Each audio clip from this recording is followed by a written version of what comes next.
All righty. Better late than never. Figured out what was going on with it.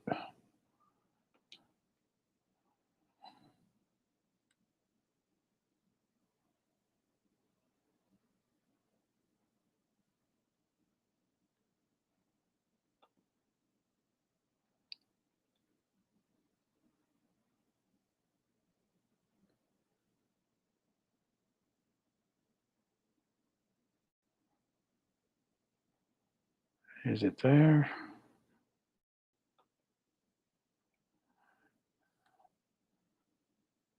Come on. Come up. All right, we're live.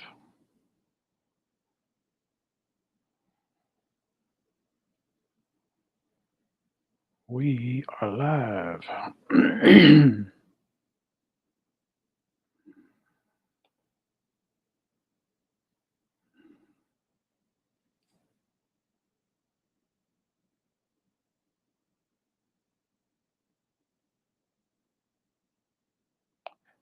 What's up, geek?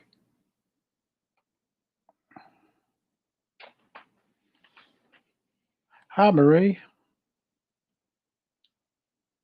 Yeah, I'm waiting on folks to come in. Yeah, it took me a second to get it to go live, but I'm there. I figured it out. I guess, can y'all hear me okay?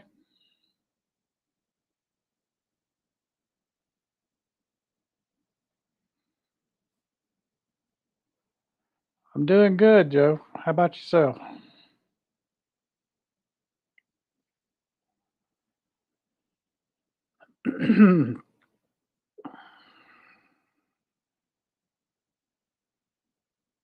Excellent. Excellent.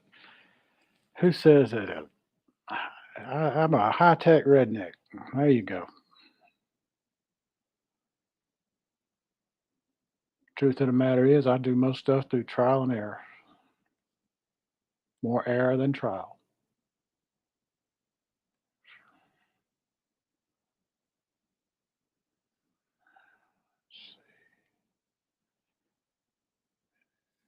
If y'all want to come on up in here, I'm going to share the link.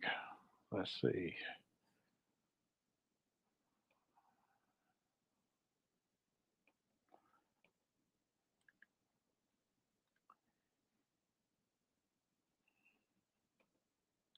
Here we go. Smoking Bears in the house. All right. Let's see now here. Oh, no. That ain't what I want.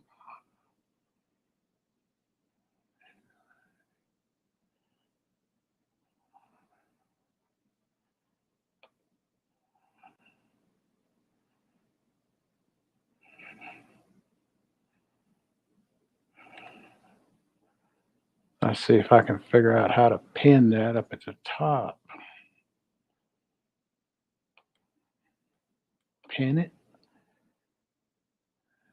There we go.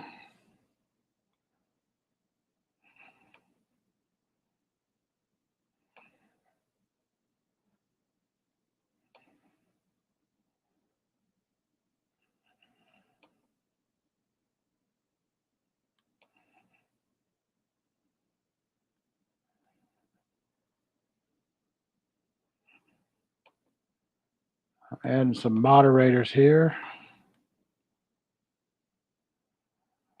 All right, now. There's my brother. Shot. Hey. I'm, 20 minutes trying to get this thing to go. man, I tell you. I'm sitting here going, okay, okay, dumbass. You did it last week. You can do it this week. You did a trial. You can do it again. I'm not echoing, am I? No, you're good. Okay. What's up, Mike? How you doing? I'm all right. I am all right for sure. How about yourself, Tom? Good. I'm hanging in there. I went back to the cardiologist the other day, and things are good. Things are good for an old bastard, you know. hey, you know, that's the thing. Us old bastards have to stick together. Yeah, I see. What is this? Mr. Boots is on tonight, so he's got quite a few people over there. But we got to do our own thing. We'll Hey, do our thing. there's the weightlifting geek. Yep. What's up, Joe? How you doing? Smoking Bear Lee, how you doing? So Now the we fun begins. Yes, Marie, you are right. Now the fun begins. let Anybody me wants say, to come on up? Come on up. I Just don't click have on to the ring the link. We'll bell. let you in. Oh, we got Smoking Bears in here. And who else? There was somebody else I saw. I had to add him to the stream. All right. How do I do this? Go down to there you There we go, go. There we Hey, go. there you are.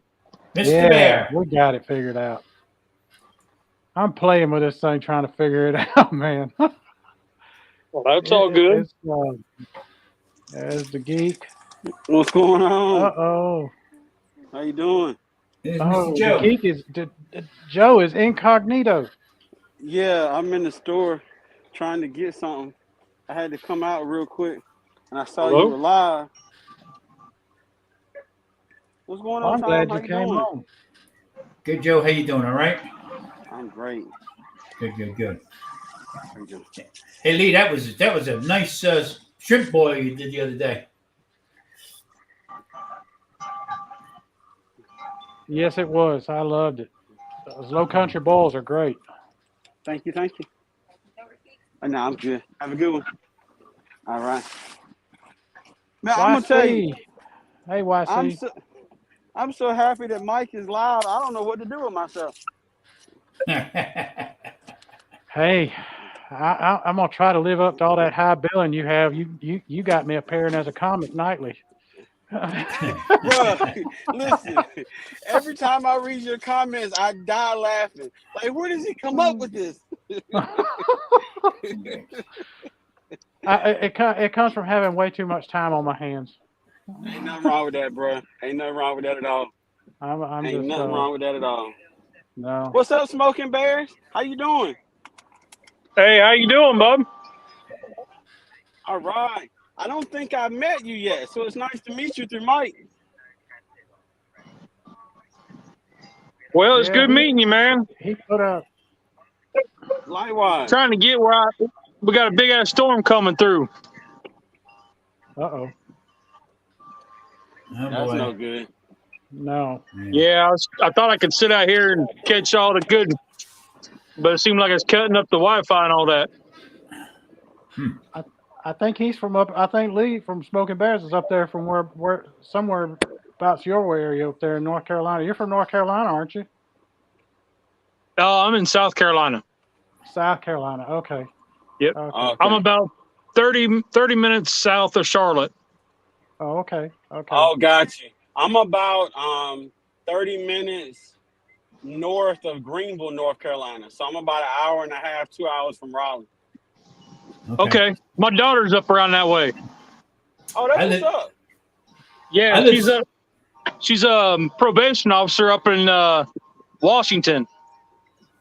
Oh, I'm like 30 minutes from Washington. Small world, man. Sure enough. I wouldn't want to paint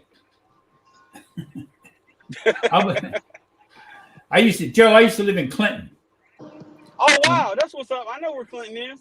Yeah, down in North Carolina. I lived there 12 years. Nice. Yeah. Just outside. I guess it was about maybe 30 miles east of Fayetteville. Very nice. Very nice. It was nice. I That's enjoyed a good it. area. I liked it there. It was nice. Yeah. Is it true that in Clinton, North Carolina, that a hurricane came through or something? I think it was Hurricane Dorothy or something. We'll say, and it said the headline in the paper after the hurricane thing came through that Dorothy blows Clinton or something like that. I would not be surprised. I'm sure it was somewhere. I mean, It had something to do with it, that's for sure. I would not be surprised. Lee, how you doing, buddy? Oh man, it's been one of them days, dude. Let me tell you. We shit, I keep moving everything. I'm sorry. That's it. Been one of them days, man. We had scans yesterday and today. Mm-hmm. Those came back good, clean. So that's good news. The Excellent. thyroid come back good, but there was some other stuff that they're like, oh shit, we need to watch. Yeah. Jeez. So Yeah. you know how it goes, Tom. If it ain't one thing, it's another. Hey Lee, have you met YC Cooks and Bakes? No, I haven't. She's in the chat, and she's from Sumter, South Carolina. She's Oh, got okay. some good Sumter, stuff. yeah. She's got some good stuff. Okay, cool. Yeah, we'll be. We should be down around that way sometime this year with the SCBA. Oh, The okay. South Carolina Barbecue Association usually has events down that way. Oh, nice. Pretty cool. Wow. Pretty cool. That is nice. So my buddy and I, instead of competing this year because all my health issues, we decided we're going to judge. So we've been judging. We judged what 2 or 3 events this year already. Oh, good. So we're looking for it to pick up after the summer break and get in some more this fall. You and Rusty? Yeah. Yep. Yep. Yeah, and Rusty. Cool. Very good. Well, I tell you, Rusty's man, he's having a good time with that Sunday morning cooks. Yeah, he looks like he's into it. hey Joe, how's your grill he's- channel doing? What's that? How's your grill channel doing? What's that? Joe's got a grill channel. Yeah, it's getting off the ground because originally it was just ASMR period, but Yeah. I found that I love smoking and grilling, so I changed the name of it. I've got one video up. I got a new grill smoker, so I got that one video up. I did like 2 racks of pork ribs and some T-bone steaks and some New York strip steaks, but that's when I was sick and I didn't feel like recording. So Yeah, I'm I just hear waiting to cook something again, and we're gonna do it up in slow mo and B-roll and all that other good stuff. There you go. Wow. Hey Lee, you So were it'll be talking nice. about your thyroid. I got a pituitary tumor. I take medication for. I Okay. didn't know that. Yeah. It's basically, I mean, the pituitary is in the brain, so basically, I got this little tumor in my brain. But the medication takes care of it. I don't have to worry about it. The doctor, I was all worried. My daddy died of a brain tumor, and so I go in there to see the doctor, the endocrinologist, and he tells me, he said, "Are you scared?" And I said, "Damn right, doc, I'm scared." And he goes, "Well, you don't need to be scared about this." I said, "Well, I'm worried about this being what kills me." And he goes, "Well, the bad news is you are going to die one day, but the good news is it ain't going to be from this." Yeah. That's why I went to the cardiologist the other day from my once a year checkup type of thing. And one medication I was on, and it slows your rhythm, slows your heart down a little bit. And I go into AFib every once in a while. And he said, you're in AFib right now, right? Which I have no idea. He says, well, that medication you're on is no good. He said, I'm going to take you off it. And we're going to see over the weekend, see what happens with it. And I'm going to tell you something. It was Thursday. Friday morning, I woke up and I felt my heart pound, bang, bang, bang, bang, nothing fast. But from the other medication, it slowed it down so much. I said, what the hell's going on? I got a heart. Holy crap, I got a heart. So now I had to go back. And see him Tuesday. And he said, look, I'm going to put you on another medication. Because the answer that you're going to need is what they call an ablation. That's where they go into your heart, burn it, and then stops that arrhythmia. And he said, I don't want to do that. And I said, no, you know what? I don't want you to do that either. So he put me on another medication. So, I mean, we're rolling pretty good with it now. But he was happy as hell that I'm doing keto. I mean, he was, right now, I'm like 52 pounds down. Wow, Nice. you're on the road, man. That's good. So That's excellent. He said, keep on going. Keep on doing what you're doing like that. So, it is what it is. I'm gonna tell you, Blue Ice is in the chat right now. Mhm. He's a buddy of mine. I don't know if y'all have ever seen his channel, but you ought to go look at it. He's got some great videos on beer. Okay. He does taste tests on beer, and he can find some of the. You like, where the heck did you find this? How did you find this beer? Nice. Yeah, and he is very good with his descriptions of how it tastes. You ought to check him out. Yeah, definitely will. I Right will. now. I'm gonna drop back down to the comments for a little bit. I just got back to the house, but when I All saw that my buddy Mike was live, I was like, I just got to be a part of this. You know what I mean? Just for a second, I hear to that. just be on the screen. I love it. Tip-top. I'm glad you did, Joe. Yes, sir. But I'll still be in the chat for a little bit. Okay, Joe. Good meeting you, It was buddy. nice to see y'all. Yeah. Yeah, nice to meet you too. And Lee, I'm wishing you the best, bro. I know you got some stuff going on, but I wish you the best with it. Thank you. Yeah, me too. You're welcome. So Hey, tomorrow- Mike, Yeah. I don't know if you've tried this yet.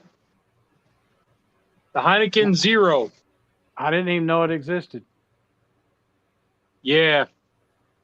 So I quit. Oh. I used to abuse alcohol like crazy, right? I had a big problem with it. And about 7 years ago, I quit drinking. And then about a year and a half ago now, I switched over to non-alcoholics. And man, I feel like my old self. Aside from all the other right. crap I got going on now, but it's nice to kick back Yeah. and have a couple cold ones like I used to. Right. I mean, I don't drink often, but when I do, it's nice to have one. Yep. I mean, my big thing when I'm watching a football game on Sunday, that's when I want to see it. I want to I want to see the beer in my hand then and have a mess of wings in front of me. Hey, Kelsey, glad you could stop by. In doing these non-alcoholics, you can pound as many as you want, and Yeah. you're all good. Yeah. And, hey, Mike, in on the bottom there it says, where it says Mike mute, stop cam down here. There should be a thing where you can put it up so we go all get up to the same level there. I'm having a hard time seeing. Let's see. How do I do that? Down to the mute. You should have like three boxes. I got mute, stop cam, settings. Let's try settings, see what it does. Hotkeys, general, camera, audio, virtual background, layouts, guests. I don't know what you hit before it brought us all up to the. Well, I got all y'all up there, and I thought y'all were up there. Let's see. You got one big one and then two small ones. I'm having a hard time. There you go. All right, there we go. There we go. Ta-da, ta-da. Oh man, I'm figuring this out slowly but surely. Yeah, I had somebody say, drop your link. I said, hey, you might as well ask me to drop my pants. I don't know what the hell I'm doing. I'm sitting there and I dropped I shared the link and I'm like, why aren't I seeing this on YouTube? And the next thing I know, I look up and it says go live and I'm going, yeah, dummy, hit the button, Hey, we'll get through it. It takes a minute to get used to. Unbelievable. Yep. So how was your guys' sport? Quiet. And we went that weekend. We went over Sunday. We went over my daughter's house. My grandson turned 20 years old, so we had a little get together there, and then came home and it just did nothing really. Just watched the fireworks come out over Las Vegas. But Nice. you know what cracks me up? It goes, they say it goes to like 9, 10 o'clock at night, and then it don't stop. I mean, there was people lighting stuff off 4 o'clock in the morning. I mean, come on, enough's enough. I guess I'm getting old. Yeah, our two dogs had a fit. No. The kids were outside shooting fireworks off in the driveway and then on down the street and whatever.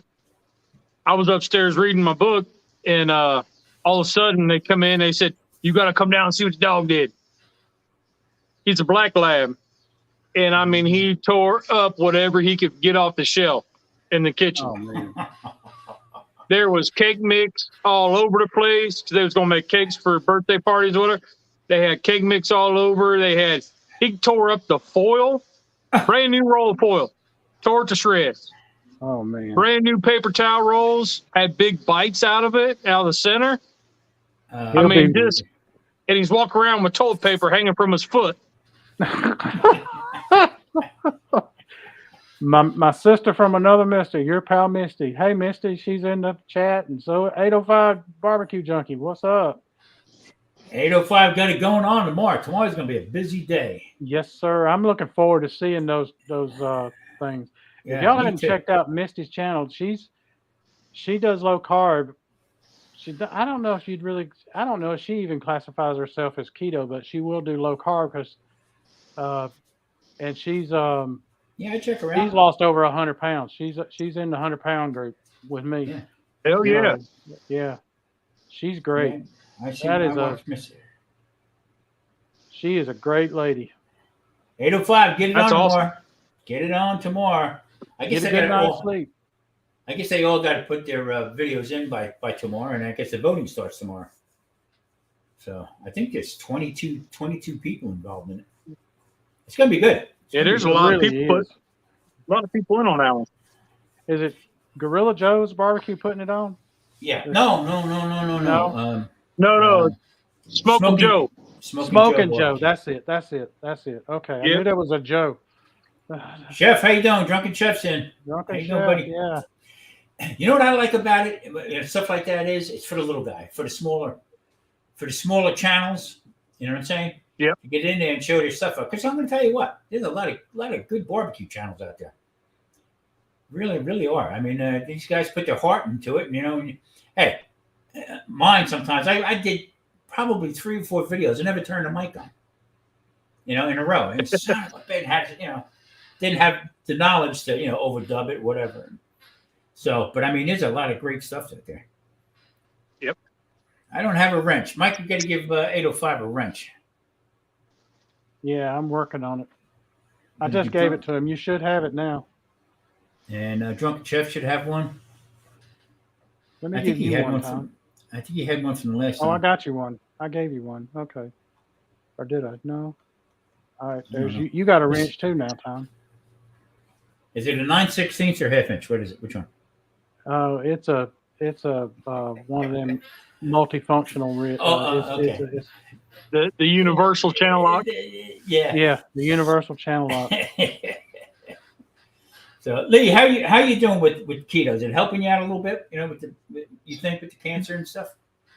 Yep. The scans came back all clear today, so I think a lot of it's because I am trying to eat cleaner. I'm not strict keto as much as I am low carb and trying to use like the keto bread because I don't have the white starches that are causing inflammatory issues. Yep, exactly. I notice like if we eat out and, I eat like a sandwich there when we go out to eat or if we have pizza, the next day I'm like stiff as all get out. And it takes a couple of days to get through the white starches and like the inflammatory oils, like canola oil or something like that. So eating the keto style is really like just eating cleaner, eating different, but you still have the same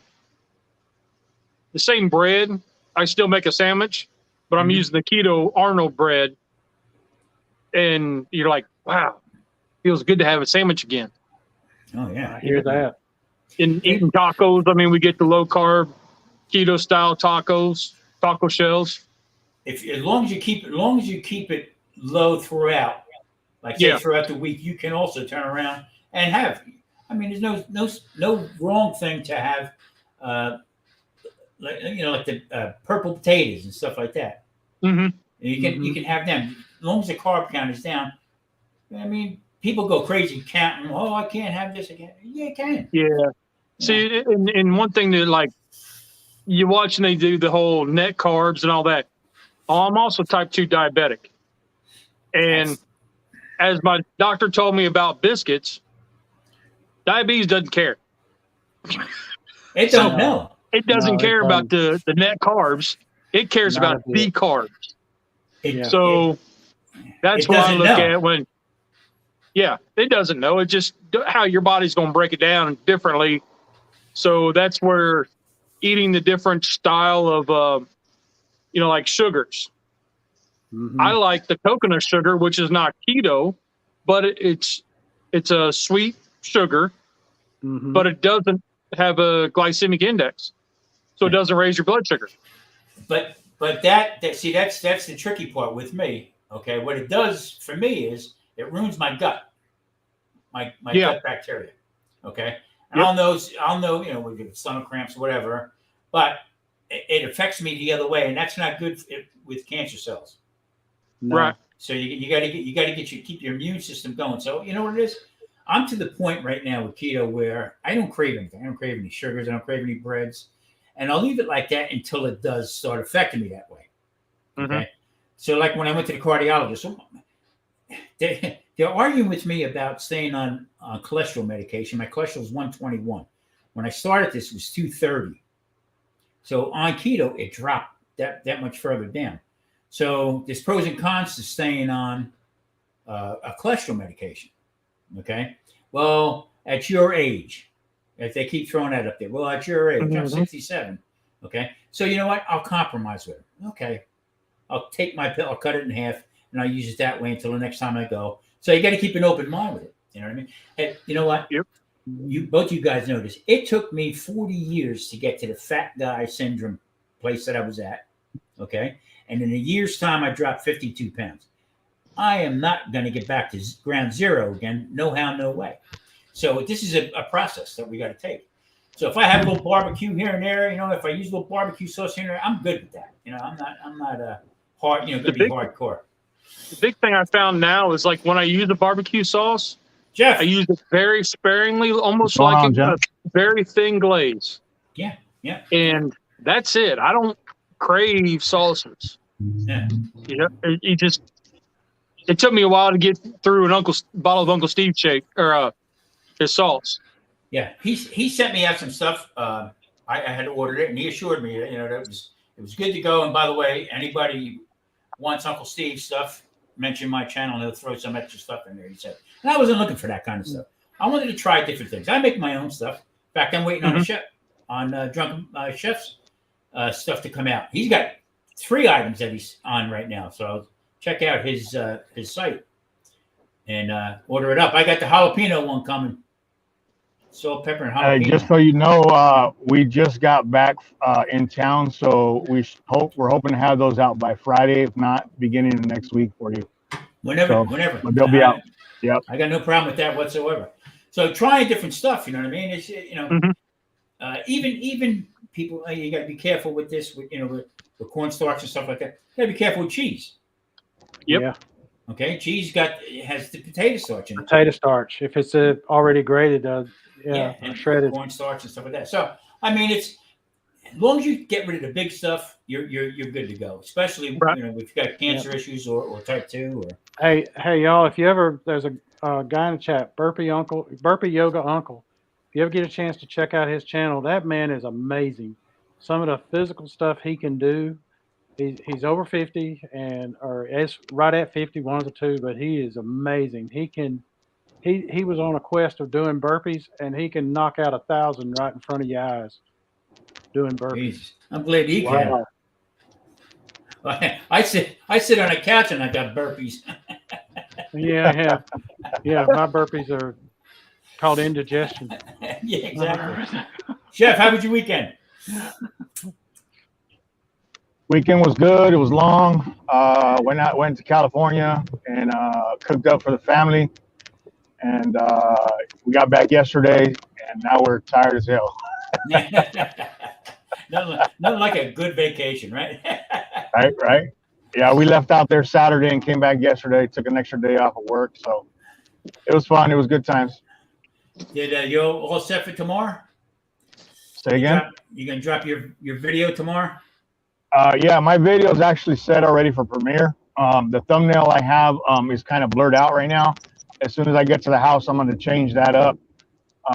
Gorilla Joe, I'm going up against Gorilla Joe's Barbecue, and he has his video up with thumbnail premiering. That'll premiere. All the videos got to be up by 7 a.m. tomorrow, Mountain Time. Oh, wow. Okay. Yeah, that's going to be good. It's going to be some good watching. Yeah. I'm looking forward to that. My understanding Yeah, my understanding is you got to go over to Smoking Joe's Pit Barbecue to go vote in his community tab, I believe. Okay. All right. I'll Yep. do that. That's what it So, was for okay. the first round. Okay. Chef, that's all day. First round. Say again. I said that's got the voting's going to be all day. It's not going to shut off. Yeah, the voting will be until the 9th at 6 a.m. Mountain Time. Ooh. Okay. Okay. Just So you have 2 days. 2 days. Just so you know, 805 is saying hello to you. 805. What up? Yeah, hey, I know all of y'all are gonna put out some fantastic stuff. So Chef, yeah, what there's do a you lot of good channels in there. So a lot of good people doing good stuff. So some Yeah. channels are bigger or smaller than others, but that's okay, because I've gone to Exactly. everybody's channel and I see a lot of good stuff. So it'll be fun. It's all in fun for me, That's what it's all about. That's There what you it's go. all about. Yeah. There you go. That's why I do this. It's fun. Talking about your dogs, Lee, about the with the fourth. Mm-hmm. I got 2 dogs. I got one's a Morkie Maltese Yorkie mixed, and I got the other one is a Black Lab Black German Shepherd mixed. The Morkie, he hears the fireworks and he's in the house, he's fine. If he's outside, he nuts up. But if he but the other one, Buddy, the Black Lab Black German Shepherd mix, oh dear Lord, he runs just like a bat out of hell all the way to the bedroom and gets under the bed. And I'm telling you, I don't care if he hasn't been out for the last time, you are not prying him out from under that bed. And I'm like, and he will not wet or poop in the house. He will, the next morning he may stand there and go for like 12 minutes, but he is just a basket case. We got some CBD, dog CBD stuff. And I'm telling you, it mellowed him out so much that he still got scared, but he didn't care. The dog probably tell you, what's up, dude? RJ 602 North. If you ride motorcycles or you ever have any intention of riding, you ought to check him out. He's got some great video of 602 North does of doing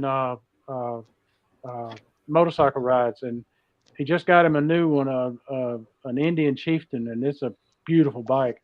And there's Dustin, my brother from another mother over there. He's at Keto Simple. He is great too. Y'all ought to check out his channel. He does some great reviews. And Christian, cool. glad you stopped in here. I love it. He has some great shorts, some fantastic shorts on his channel. Cool. Christian Ong says he wants to come to my house. That's funny. Hey, you guys are talking about the dogs and the CBD. I have 2 boxers, and my oldest one is 11, and he was just pretty chill. He got a little startled here and there over the weekend, but my younger one is 3, and man, that boy was so paranoid. He was like looking every which way and going. Now, just froze. He froze. Our little one is a Chiweenie. Okay. And she was shaking so bad that, my daughter was holding her as tight as she could, like swaddled in a blanket. And she was shaking so bad. My daughter's like, I can't hold her any tighter because she's shaking so bad. And we're like, dang. Yeah. And that's after a CBD thing. See, Marie had a hard time getting me from underneath the bed too. She offered everything, but it just couldn't get me from underneath that bed. From the first boom to the last. Problem with the I found with the CBD stuff that I don't like giving it to him is like my lab. He's like 85 pounds or whatever, 90 pounds. But whenever you give it to him, within about 10 minutes, he gets to where he's breathing heavy, almost like hyperventilating. Like he can't catch his breath. And then about an hour and a half into it, he's laid out on the floor. But for the first hour or so, he's like he just got done running. Wow. He can't catch his breath. I don't know if that's good for him or not, or if that's what wears him out.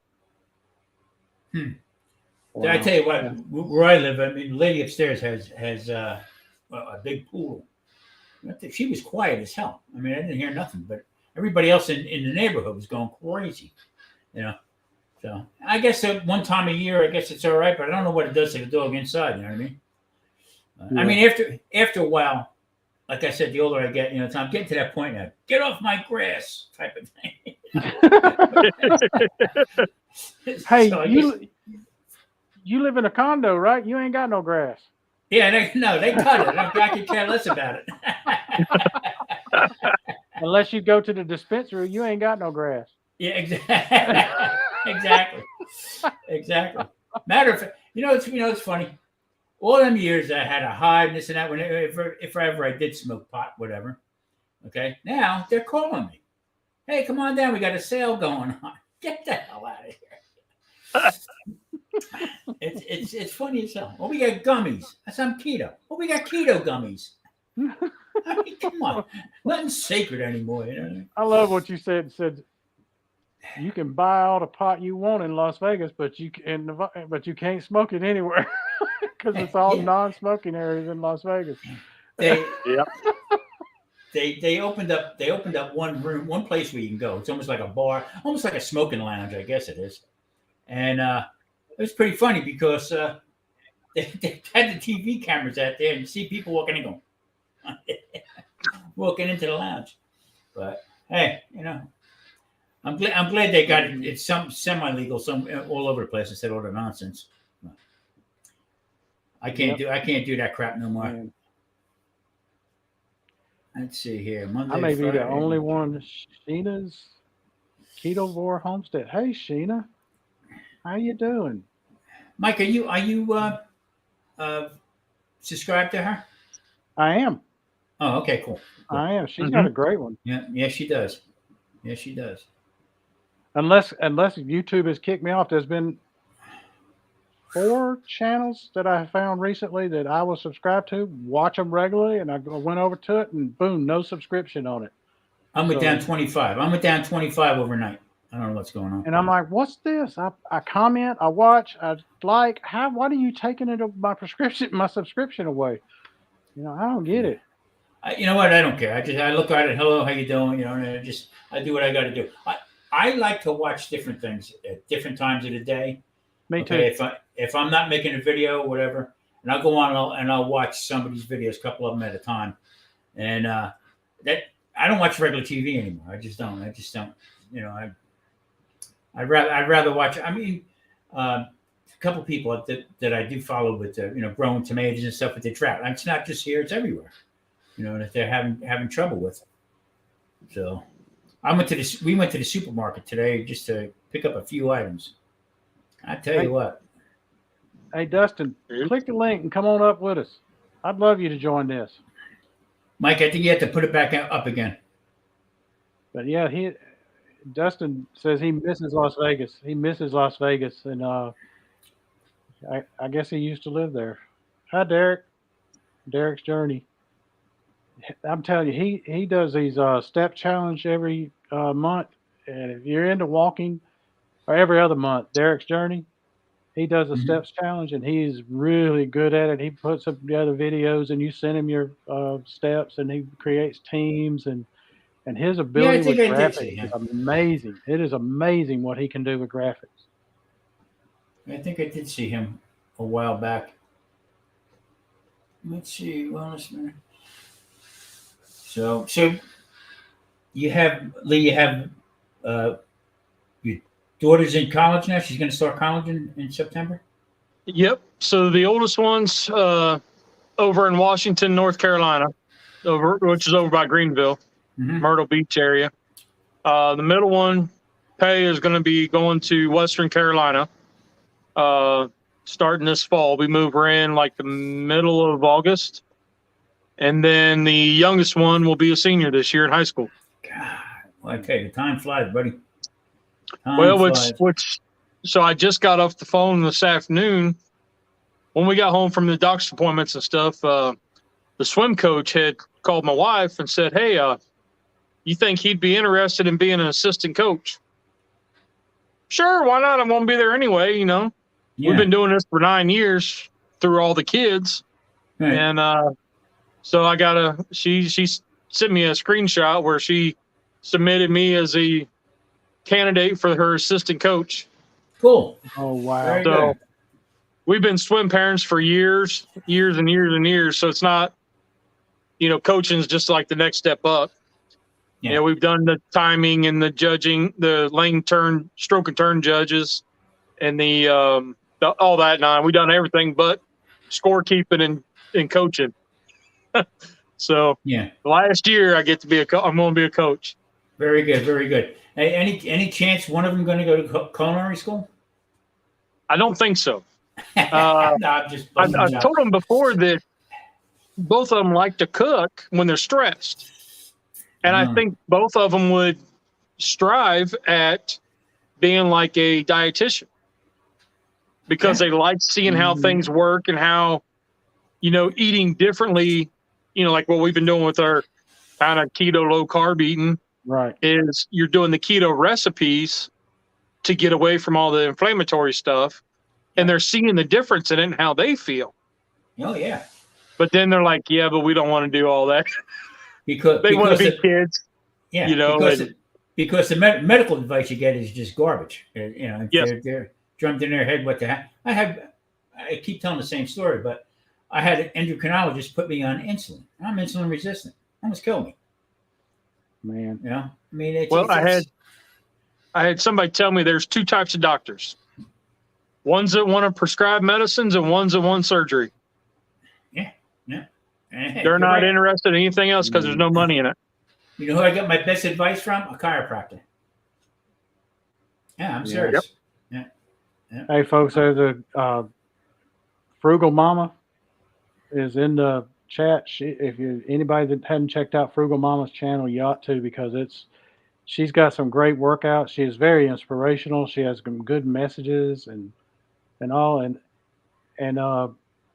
Burby Yoke, Uncle, I don't know what you mean by the new rule on the NCAA. I don't know that rule, so sorry. Something about something swimming, new rule for the NCAA swimming. Not familiar with it. Has that got to do with the about the gender thing? It might. Did you guys heard about that? Where the guy that identified as a girl won the championship? Mark Spitz in a tutu. I'll get thrown off. Oh, you're going to hell for that one. You're going, but it was funny. Oh man, but the one lady I used to work with said it didn't matter if it was mean or rude as long as it was funny. It's okay. That's it. Yeah. There you go. That's like when you get caught speeding. Right? At the time you're going really fast, but now you got to pay for it. So, yep. Go see the judge. Yeah. Too funny. We who was it? Somebody was saying that they're never going to be empty nesters. Sheena. Sheena says she doesn't think she'll ever be an empty nester. My wife and I are empty nesters now, and I love it. They keep coming back, believe me. Well, they did for a while. My son, I don't worry about my son coming back, but he loves his independence, and not that my daughter doesn't, but I have 2 kids and I have 6 grandkids, all granddaughters. I can't buy a Y.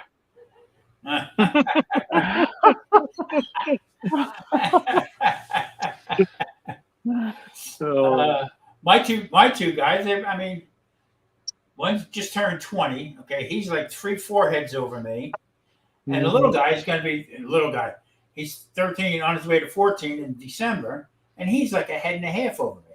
So I look like friggin' Marie looks like a Wishnick, little toy, standing next to the kids. She's like that big, and they both call her Baby Nana. So I mean, it's funny to see. So, and my grandkids, my daughter's 41, my son's 37, 38 this year in October, and I've got grandkids 22, 20, 18, 13, 11, and 6. Oh boy, I tell you what. Yes, sir. You're into the middle of it there, Mike. God, Oh yeah. Oh yeah. I And watch more. you see that little finger right there? Yeah, you. That's where they got their pawpaw wrapped. Yeah. And they all know it. I can tell you something right now. I know more about Shrek than I think anybody who made it. Okay, Shrek, Cars, all them little the movies. Okay, and at one point, after they all moved away, we moved to Florida. Marie came into the bedroom one afternoon and seen me. I was watching Cars by myself with no kids around. Hi, Marie. Hi, guys. Howdy. Man, I need that little bell you got. Ding, ding, ding, ding, ding. She told me tonight, you ring that bell, I'm going to shove it.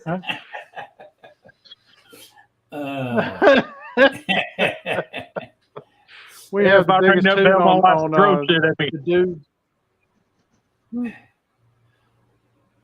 Have you seen?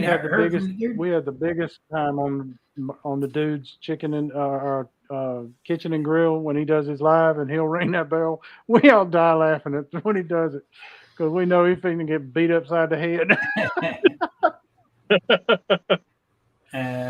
My wife said I'm late ringing the bell. Too much. Too much. I hope you. So, Mike, what's going to be your next air fryer video? I think I'm gonna do some chicken legs in it. Okay. Some drumsticks. I got a good deal at Aldi on some drumsticks. I bought it was like 25, 30 of them for like $8. What? That's unheard of. Yeah. And I bought them. And I tell you what I've been doing.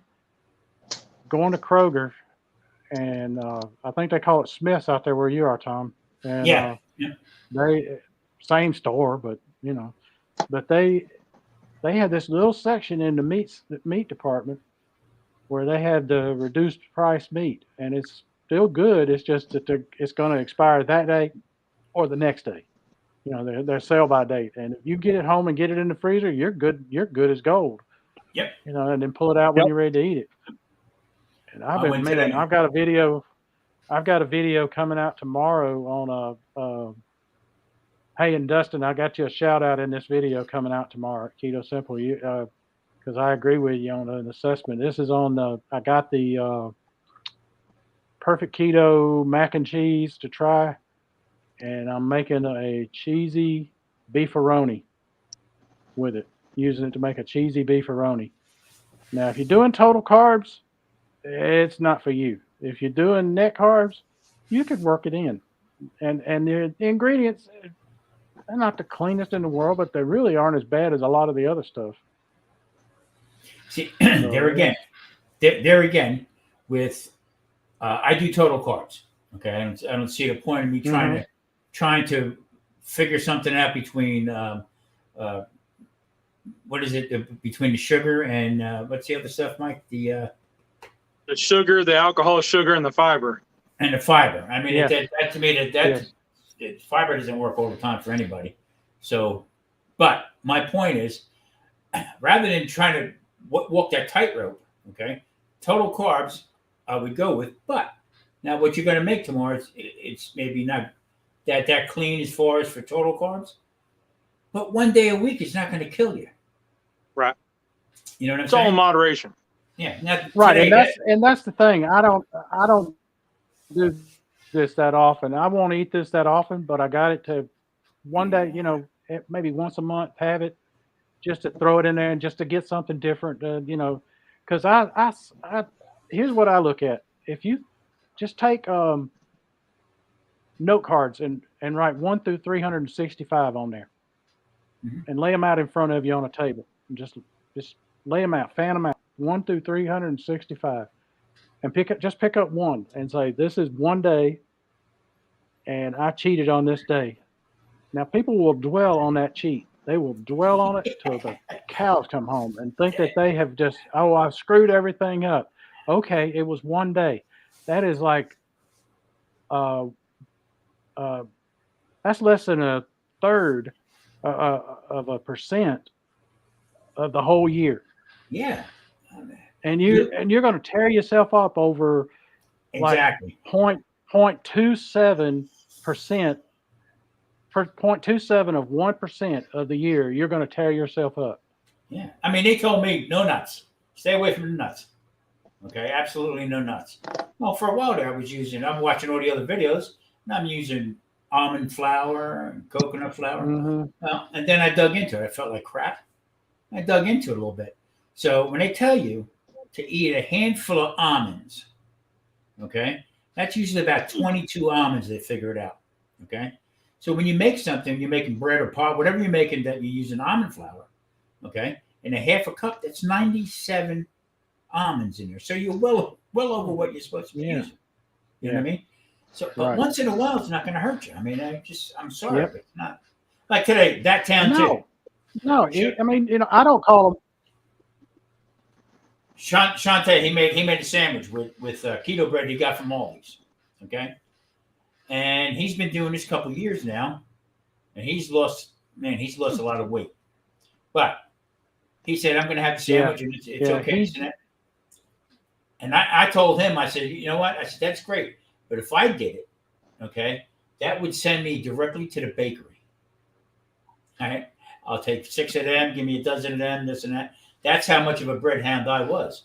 But I don't crave it anymore. So, but once in a while, if you have it, it's fine. I mean, it's just, people put themselves in that place too hard, but that's me. Nate, I'm probably mispronouncing this, but Natalie77 me, if I mispronounce it, I'm sorry. I appreciate you dropping in. How you doing? And if y'all hadn't checked out her, she's got some really good stuff. She puts out some really beautiful stuff on YouTube. So check her out if you get to.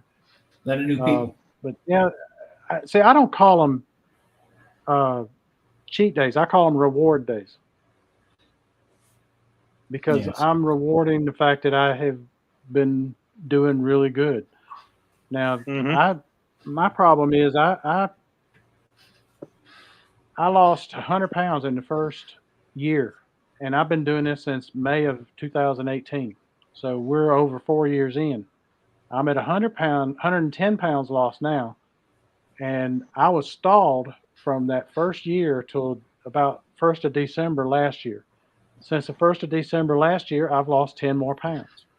Yeah, I started out at 350 and I'm at 240 now. So I looked at it like this. I spent those over 2 years, 2+ years, or almost 3 years, or maybe it was 3 years. But anyway, where nothing was happening without going backwards. Yep. And that's putting it back on. I maintained. So I saw, hey, that was a victory. See, absolutely. In Lee's case, like that, with me, what I did was, as soon as I go to the doctor, since I've been doing this, no tumors, cancer-free right now. And this is the first year that they told me that I was cancer-free since 2008. Okay, last year was the first time they told me you're cancer-free. Okay? Congratulations to both of you. No heart problems. Diabetes went from 7.6 to 5.6. Okay? My numbers are like this. Okay, pretty stable. I don't have that up and down. I'm good with that. Okay, I lost, like I said, 52 pounds. I tell you what, I was at a point now with my pants. I had the belt nice and tight, and if I go to reach something up on the top shelf in the store, my pants fell down in the store one day. So, oh no! But that's where I'm at. And I'm happy with it. People ask me, "What are you eating today?" When you see a video of mine, that's what we eat. I don't eat nothing else. At night, I might have a handful of olives, or Maria makes some maybe some cheese crackers. Cheese is my problem. That's my problem. We make when we first started eating really watching and trying to go keto, we were doing a lot of cheese and a lot of cheese and a lot of cheese. That can be bad for you. It's fattening. So, yeah, I mean it's like pulling the e-brakes on the old insides. and then we kind of got away from the cheese so much, and now we just melt it on top of stuff. But we do a lot in moderation. And there's days where, I don't feel like cooking. I mean, I just absolutely am exhausted. The last thing I want to do is Yep. stay in the kitchen, because if I'm on my feet for an hour, the last thing I want to do is eat. Yeah. Like, I made dinner the other night, and I mean, I was on my feet for an hour cooking chicken. Made dinner, everything looked good, tasted good. She said, "You want to eat?" I was like, "No, I don't want to eat it now." I just, and it's Yeah. it's part of this Yeah. this I get that way. And it's you know, part of all this stuff, and trying to, I don't know, live with it and cope. And so she's like, "Make a video so we can eat." Yeah. yeah. My wife Marie says, cooked. "What you filming now?" Marie cooked tonight. Okay. Well, who She gonna did. eat? She did some chicken with some bok choy and some onion and peppers. A little. I use a amino for the soy sauce. It's still soy, but I mean it's clean. Me too. Use Yeah. a little bit of that on there and spin that around. It was delicious. It was great. But now I'm good. The whole idea that I had before was that through the endocrinologist, right? You can have a snack in between, have this, have that. It's killing me. It's absolutely killing me. So now I just, like I said, we eat once a day. I have a little snack at night. But if I get up in the morning, I'm hungry, I'll make a couple eggs, whatever. It depends on how I feel. Mm-hmm. If I'm hungry, I'll eat. If I'm not hungry, I don't eat. Yep. If you get a chance, check out Eric Weissman, Dr. Eric Weissman. He's from Duke University. Okay. He calls it, right out. If you do dirty keto, it's okay. It's okay. Mm-hmm. And I mean, he's got a couple different series. I look at it this way: if it works for you, it works. Yeah, I mean, that's everybody makes it. Oh, I can't. That's it. I mean, it's. Yeah, I'm not going to do the keto police thing because I'm like, if it's working for you, I'm more power to you. The big thing is to say, maybe you ought to think about changing. The big thing to get away from, if you want to be successful in any style of eating habit, is to get away from saying, "I cannot have that." Yes. You say, "I can't have that," your inner child says, "Hold my beer. I'm going to get that. Yeah. I'm going to get that." Yeah. And once you start saying, "You know what, I could have that," like I'm a sucker for a zebra cake. Absolute sucker. But I split it with my dogs. I will get one zebra cake. I get half. They get the other two, split the other half. Yeah. So I get 2 bites out of it, and then it goes to the dogs. Yeah. That way I don't eat the whole thing. She'll have something at her house, and she'll say, "Oh, y'all can't have this." And I said, "No, we can have it. We just choose not to." Exactly. Or we do it differently. For the most part, I do one meal a day. I did one meal a day today, did one meal yesterday. And when I cook, I try to make enough, like this cheesy beefaroni that I did, the cheesy beefaroni bake. I made enough of that where we're going to get 3 meals out of it. Mm-hmm. And because I mean, Lord, why not? I don't mind a leftover. That's the key. With those noodles cooking up stuff, man. We would make so much food, okay, and eat it. Ridiculous. Okay, now I struggle through a New York strip to eat a whole New York strip steak. Well, and that and salad. So yeah. We love pizza. We love pizza. I started doing 9x13, like a lasagna pan, 9x13 pan. Mm-hmm. Put down a little sauce, a bag of meatballs. Put your sauce down, build your pizza on top of that. You can eat half the dang pan, and your carbs don't go up. Your sugar goes up a little bit, but it saves you a little bit, because you're not getting the full amount of carbs in this sauce. Because to buy the healthy ones, like $8, $9 a bottle, and it's like, okay. Yeah, you get the can. It says serving carbs, 4 carbs per serving. Okay, that's the one I get, and I get the crushed tomatoes, and that's what I use. Okay, and I don't add any sugar to it. I never did add sugar to it. All the years I cooked, I never added any sugar to it. I sometimes make my own sausage, and I'll make a thin layer of sausage. I'll roll it out, put that, cook that, I'll smoke it, and I'll take that. We'll put it in the freezer for a while, and then I'll take that and we'll make a little pizza out of it. Mm-hmm. That's my pizza with that and the sauce Yep. and stuff. So The meatball one is just We holy got cow. Seattle Sapphire in the chat. I want to tell y'all, if you haven't checked out Seattle Sapphire, she's in the chat. That is one phenomenal lady. She is taking care of her mother-in-law who has some what's the word? She dementia issues, and Okay. and she is also doing keto. She's into over 100 pounds lost, and even though she's taking care of her, she's from Seattle, but I want to say she's in the Oakland area taking care of her, and she still gets in her exercise. She still eats right. She's doing all this and works. I'm telling you, this lady is phenomenal. I don't know how she pulls that off, but she does. Sheena just said too. She found out when she cheats that she'll get a flare up, and then she don't want to touch that no more. Yeah. So Yeah. I will too. I will. So that's too. that's like touching the stove. That's hot. You know what I mean? So yeah, I mean the flares. The flares are. I mean, my sugar goes up, and I know right off the bat, my eyes start going nuts. Yep. RJ, I know if it spikes too fast. Pizza being your kryptonite. RJ, he's from 602 North. He says, I love a local restaurant that'll make me a pizza bowl now.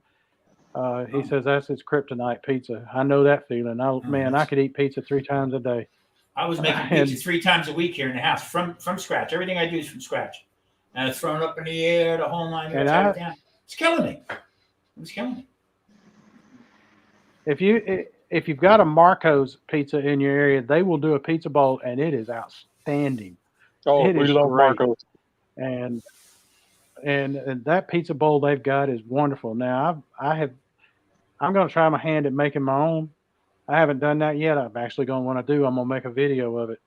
But talking about the sauce for the cheesy beefaroni bake that I got coming out tomorrow, I was going to make my own sauce for it, but I could not find diced, crushed, puree, or sauce tomatoes anywhere in a store. They were all gone. And I'm like, you got to be kidding me. Because I was just going to blend them up and make my own sauce, I used to But buy I ended up I had some rows in there. I used to buy Cento all the time. Okay, it's a good quality imported from, and now it's made here in this country. But I'm not paying that kind of money no more for that kind of stuff. So I go to Sprouts and I get Sprouts or whatever. But I look at I'm a label reader now, and if I'll see if it'll have, I guess it's a quart can. I guess it is, maybe half a quart, whatever. But it's four carbs per serving. Okay, and it has a little bit of sugar in it and stuff like that. But I don't add anything else to it. So the jar stuff, they put the stabilizers in it, and that's the one that eats at me with the stabilizers. Do you? Lee, do you find I will use the jar if I don't have any of my own, or if I'm in a hurry. Yeah. If I'm in a hurry, I will use the jar sauce, but it's going to be something that has no sugar added. I'm not getting any added sugar, and I'm going to go for the lowest carb content that there is in there. And there's some out there that got some decent low carb and all, which I use in this video. I use Rayos, whatever you call it. Say Rayos. Yeah. Rayos used to be. Rayos was a Italian restaurant up in Harlem in New York. Okay. And back in the The Rayos is also out here in Vegas. They're out in Caesars and a couple other places. But it's a small place that was up in Harlem. And in order to, I ate there once or twice, but in order to get a reservation there, okay, you're talking 3-4 months out to get a table in this place. Yeah. And everything. Matter of fact, if you watch The Godfather, not The Godfather, if you watch The Sopranos, okay, the guy who played the chief FBI guy, he was part of the ownership of Rayos. And everything is homemade. Everything's done right there on premise. Now it's probably not. Now it's probably being made somewhere because it's a couple places throughout the country. But the original place, you could not get in there for 2 or 3 months to get that stuff. So they got good stuff. They back it up pretty much. Well, I got a copycat recipe for their sauce. Oh, Yeah. all right. I'd like to see that. I'd like to see Okay, it. I got it. I got the recipe. I found it, some lady on YouTube, and Okay. she made it for like, I don't know, it was like $4 or something, and she made a Dang. whole bunch of it or something like that. But anyway, I got everything to make it. I just haven't done it because time I get ready to do it, I just don't feel like it. Yeah.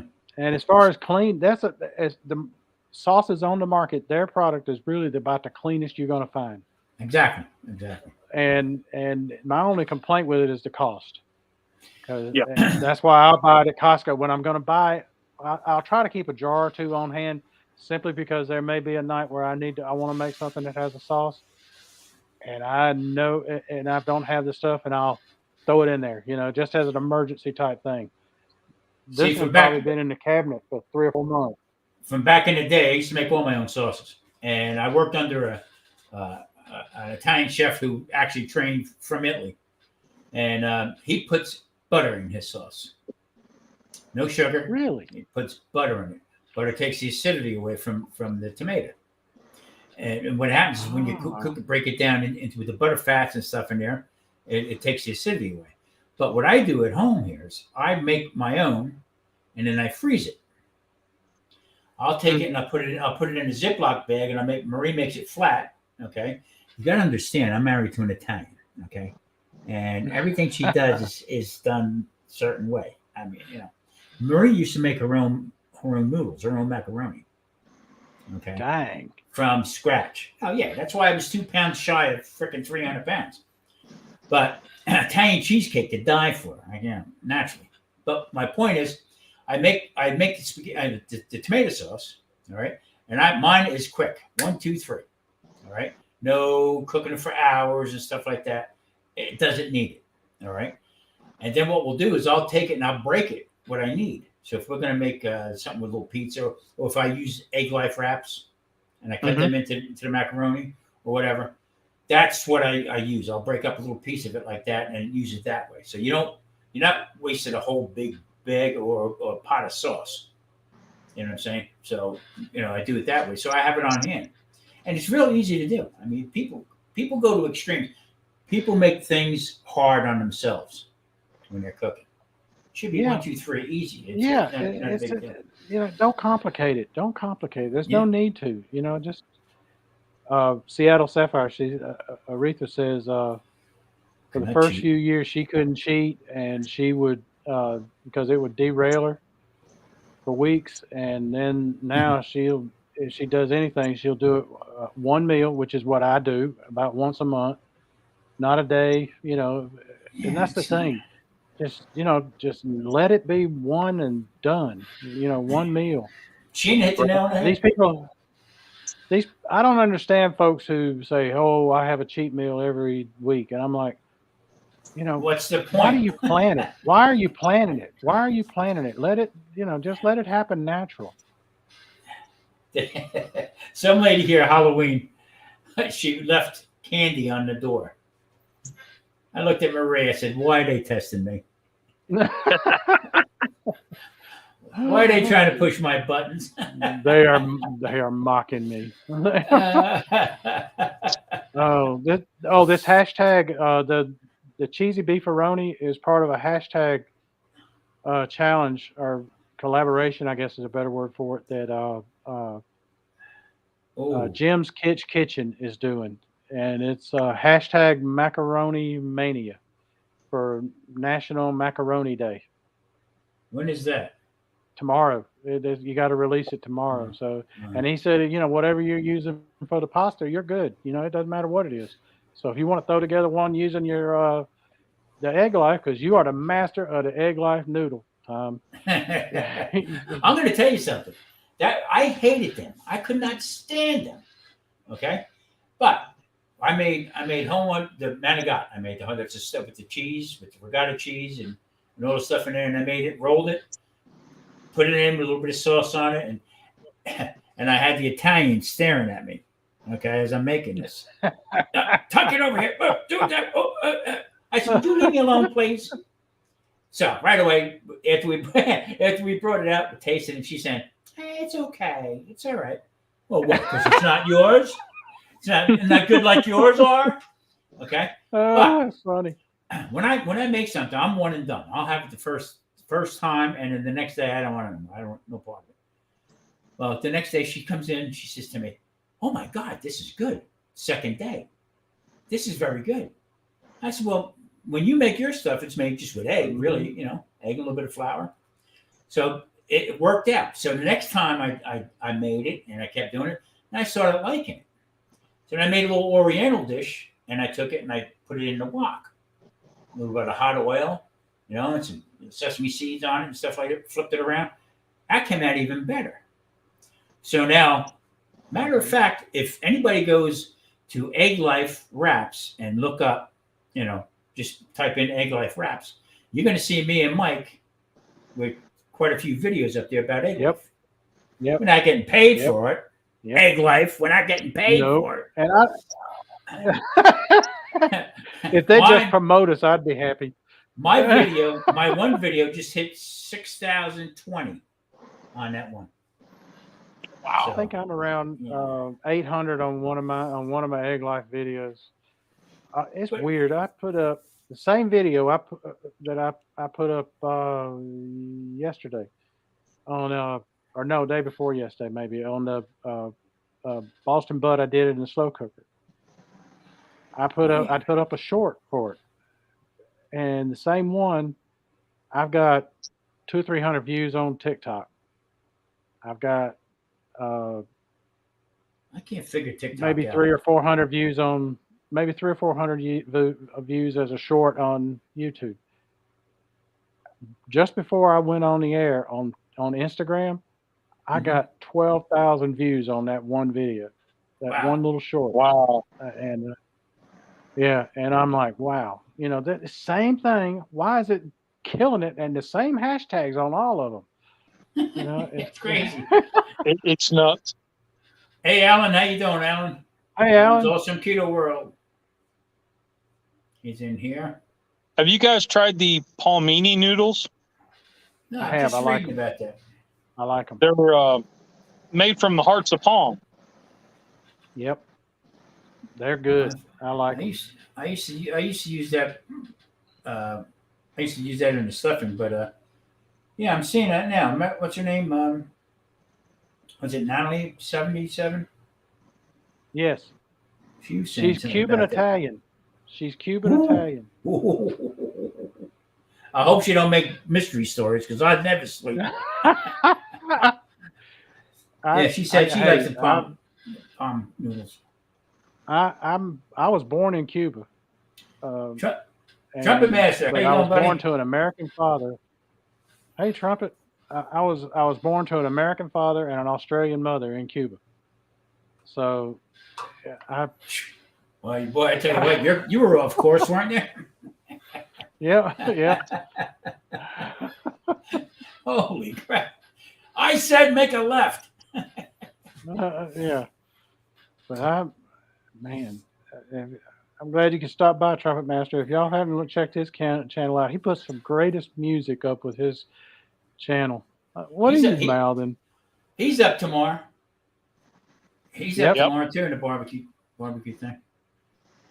Hey, if I hadn't already said it, everybody in the chat, if you drop as I've seen you come up, I've made you a moderator. If I've missed you, it was my fault, and I'm sorry. So let me know when I missed you. You can drop your link as a moderator. You can drop your link in there, so everybody can check you out. So just go ahead and do that. Hey, Trumpet Master, what's your tomorrow? What are you making for tomorrow, if you can? Palm sounds great for noodles. Don't get no ideas, Marie. Palm. She's conjuring up a story to keep you awake. Well, I finally figured her. Yeah, exactly. I finally figured out what she's doing. Okay. Are you going to make a video today? All right. Today's the first time she cooked probably in 6 months. Say, I do all the cooking now. Oh, I'll clean up. Go ahead. I don't want to bother you while you're cooking. So she said to me today, "You making a video?" I said, "No, you're cooking." I'm not.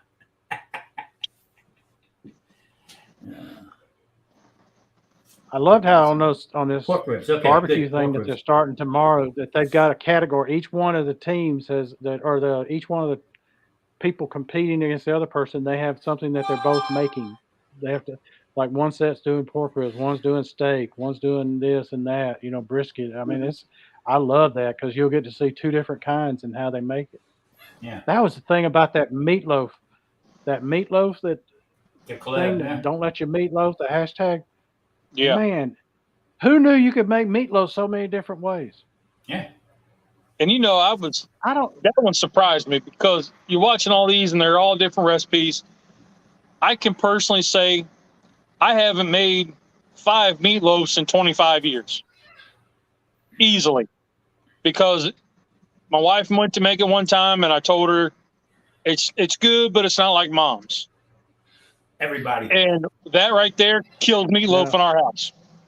Never, like, she wouldn't make it again. And I could never figure out a way to get it to taste like mom's. So when I made it for that hashtag, dude, I'm telling you what, she killed that skillet.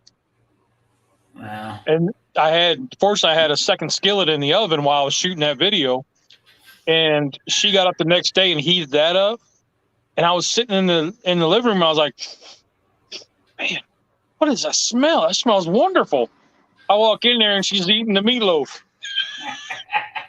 I was like, well, hey, all right. That recipe's going to the front of the box. I personally don't like meatloaf. I don't know. But I say, you know what? I'm going to get involved and put a little twist on it. That's the reason why I ordered Uncle Steve's shakes. I think we were on with the dude. We were on with the dude. And I said, I don't know. I said, I'm gonna check it out or whatever, because I make my own rubs. I mean, I've been doing it for years. But you got to be versatile. You got to be versatile with stuff. So I ordered the South Texas hot, that, and the Gator Shake. Everybody uses the Gator Shake, and I tell you what, Gator Shake was good. But I didn't use it on the meat. I used it on my broccoli and my cheese sauce. Right. The Gator Shake. Mm-hmm. I'm going to tell you what, delicious. It was absolutely great. Hey Alan, when you made the Filipino meatloaf, did you drop a video? I don't remember the video. If you did, man, make it again and drop a video. I'd love to see that. If I didn't see it, I missed it. I don't know how I missed it, because I thought I had seen all your stuff, but I must have missed it. Either that or my mind is gone. I think he did make it. I think I did see one that he made. I'm watching a hot dog in the center of it. It's got a hot dog in the center of it. Oh Lord, yeah, I'm in on that. My wife would make our meatloaves forever and ever and ever, and she still will make them periodically. And she can make the dangest good meatloaf. They are so good. And when we went keto, she said, "What am I going to do to replace the breadcrumbs?" I said, "Well, maybe pork rinds. Grind up the pork rinds." And she said, "Oh, I hadn't thought about that. Let's try it." And she did it, and it was great. And so, what the heck? I went to her meatloaves are wonderful. That was the first thing I went to was pork rinds. Yep. Yeah. I said, Tom does it. Why not? You know what? Yeah, I wish years ago I knew about that, because you know what? Hell of a lot cheaper than breadcrumbs. Yeah. You got that right. Especially and I'm gonna tell you a little secret. I bought the jar of the panko pork rinds. I bought that jar and it was like 12 bucks on and it's got like 14 ounces or something like that of pork rinds in it for that price. It's probably gone up tremendously since then, but I bought it with the intention of never buying it again, because now I grind up my own and I put them back in that jar. And it's got the panko, it's got the pork rinds, and it's already labeled for me. I got over at Kroger. I get the Kroger brand. They're two for $3 bags, the big bags of them. So I go get 5-6 bags of them, and I'll grind them up, put them in a jar, and put them up in the closet. You know what? Yeah. A trumpet master. Hold on. My trumpet master. I made the first time I used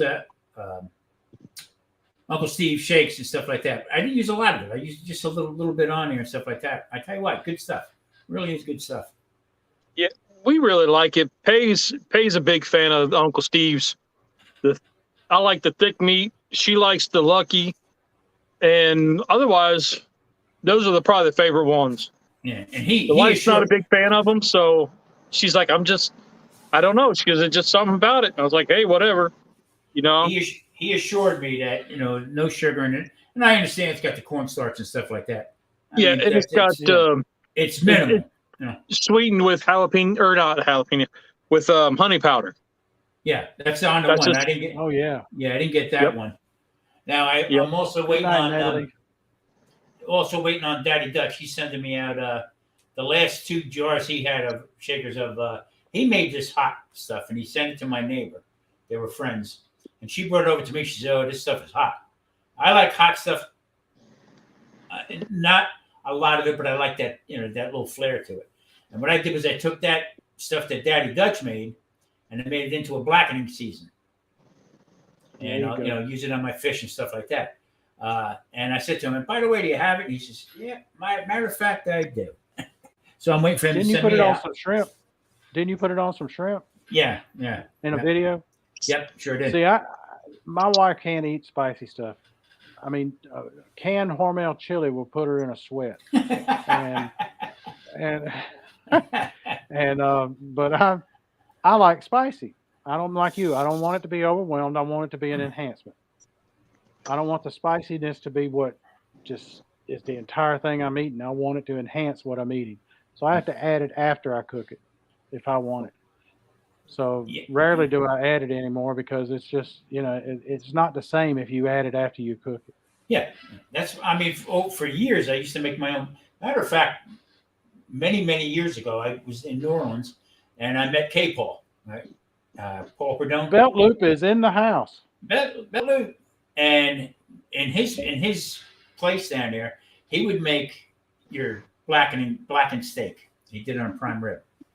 And I think you couldn't see nobody in front of you. Okay, and they had the fans blowing, had the doors open. It looked like the fire trucks were coming any minute. And I was hooked on that, right? But after a while, a lot of places were making it that burnt taste. And I don't care for that. So I started making my own.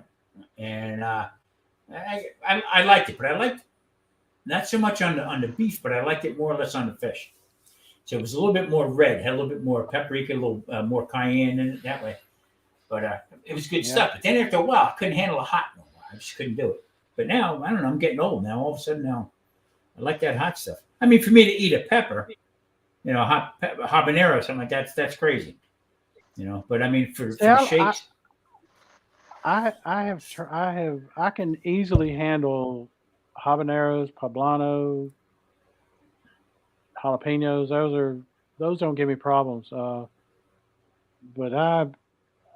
I'm the other day I had a jalapeno. Oh God, I guess it was about 3 weeks ago. My God in heaven, that was the hottest jalapeno I have ever had in my life. It lit me up, and I'm like, "What did you grow this pepper next to?" Exactly. What did you grow? When we lived in North Carolina, Marie can grow anything. I mean, I gave her $1 bill, so she come up with a couple of hundreds, but that didn't work.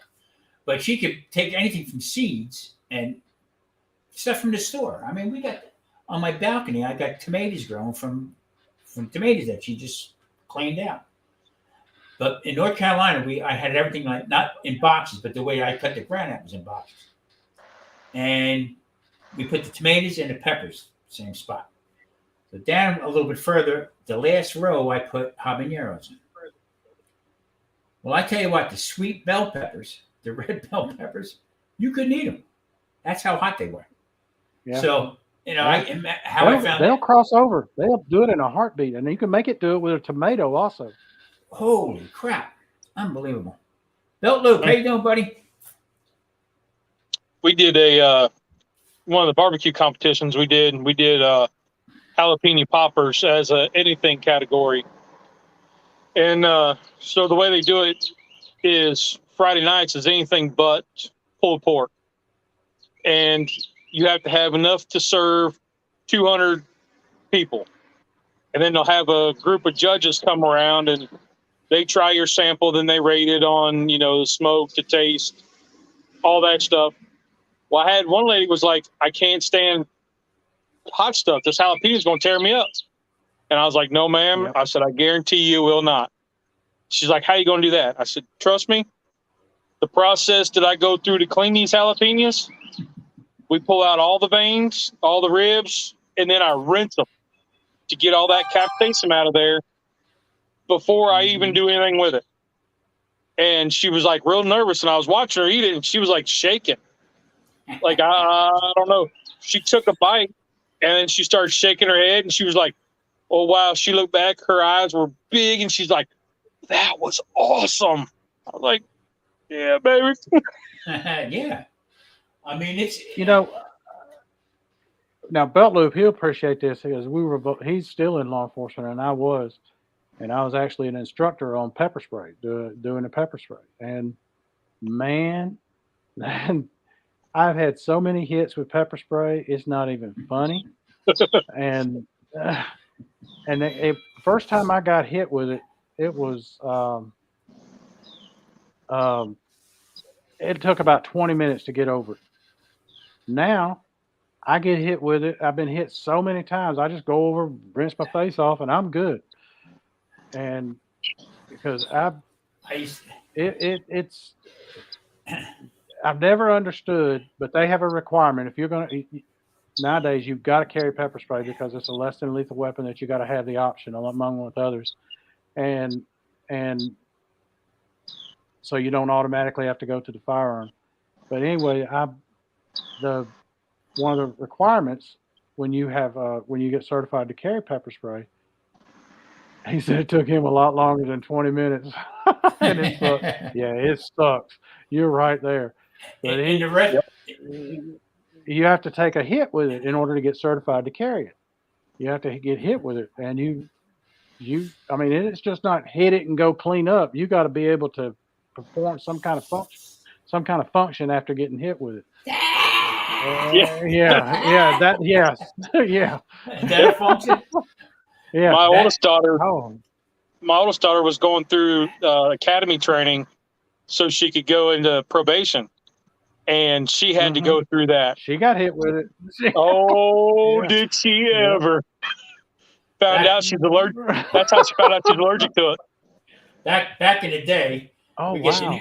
get the new guy in the kitchen, okay, and we give him a bunch of peppers to cut up. We used to use Italian hot peppers, okay, not so much jalapenos or anything like that. It was mostly old long hots. And have one guy. Pepperoncinis are good too. Have him cut them, him chopping them up. Mm-hmm. And I'd walk past him and I'd say, "You got something in your eye," and he'd rub his eye.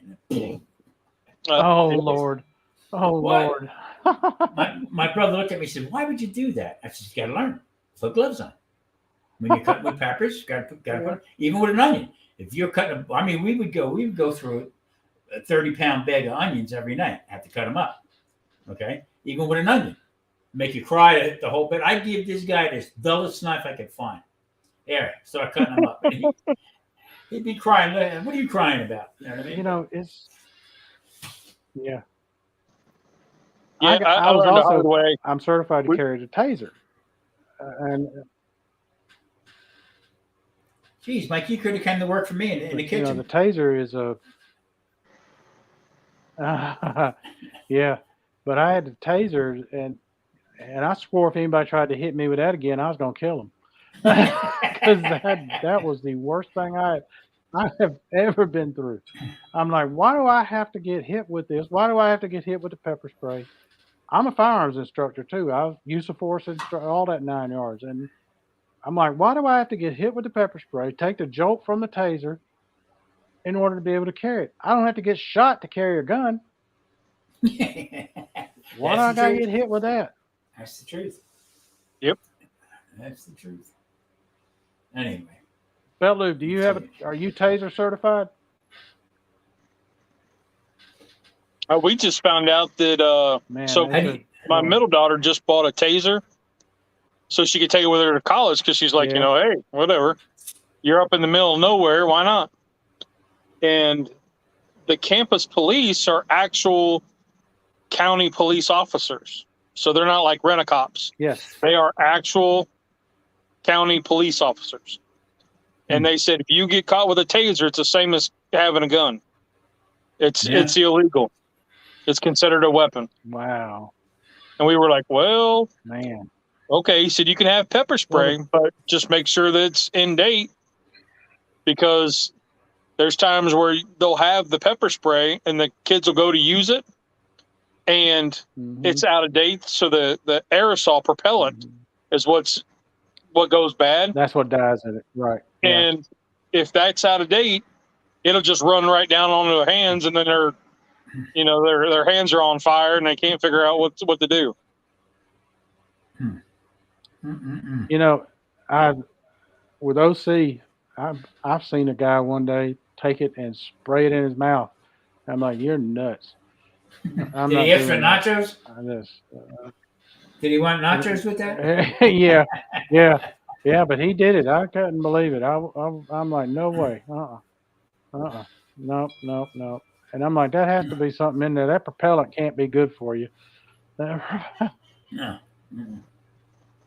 Well, Beltler said they had to go through the academy, and he hated the spray the most of all in it. Yeah, on the basic mandates, you get the pepper spray thing now also in Georgia. But I got it as an add-on because I went through the academy back when Jesus was a teenager. Jesus is shaving. Oh boy. Let's see. What was amazing to me is when I first started in the 70s policing, I looked around. I said, "Man, look at all these old timers." Another day, just before I retired, I looked and I said, "Guess what? When you used to call them the old timers, you are one now." Exactly.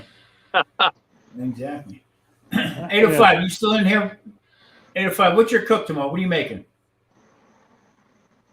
I don't know if he said he was doing it. I don't think he said he was. I think he might have said he was making pork tenderloin, I think. Mike, what part of Atlanta are you in? Stone Mountain out near Snellville. That the north end? It's the northeast side. Northeast, okay. I got a cousin that's up around Alpharetta.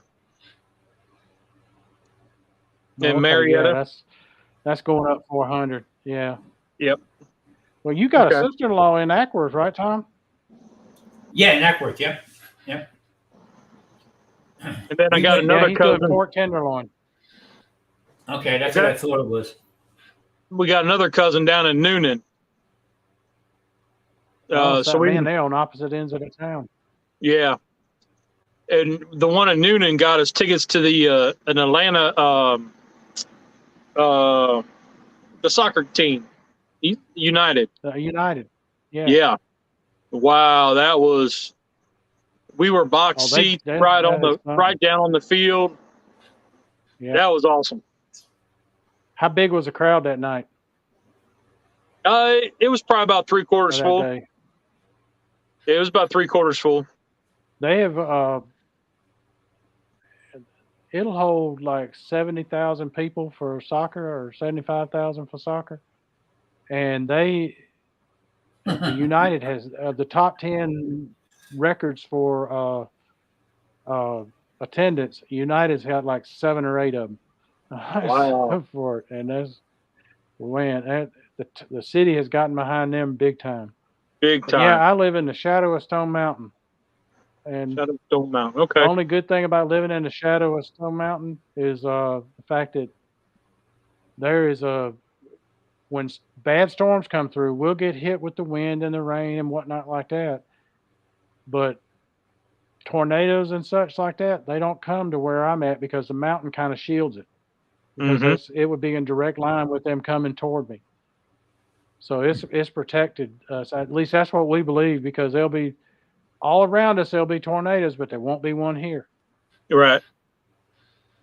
I think we get some of that from, because at the north end of Rock Hill where I'm at, there's a lake that branches over into North Carolina, and there'll be a lot of storms that come across, but for some reason it doesn't hit near as bad here. Like it'll hit farther south, but I wonder if that's partly because of the lake. Yeah. Yeah, Yeah. Lake Effect. Y'all probably have the same. Y'all probably say the same thing about us that we say about Alabama.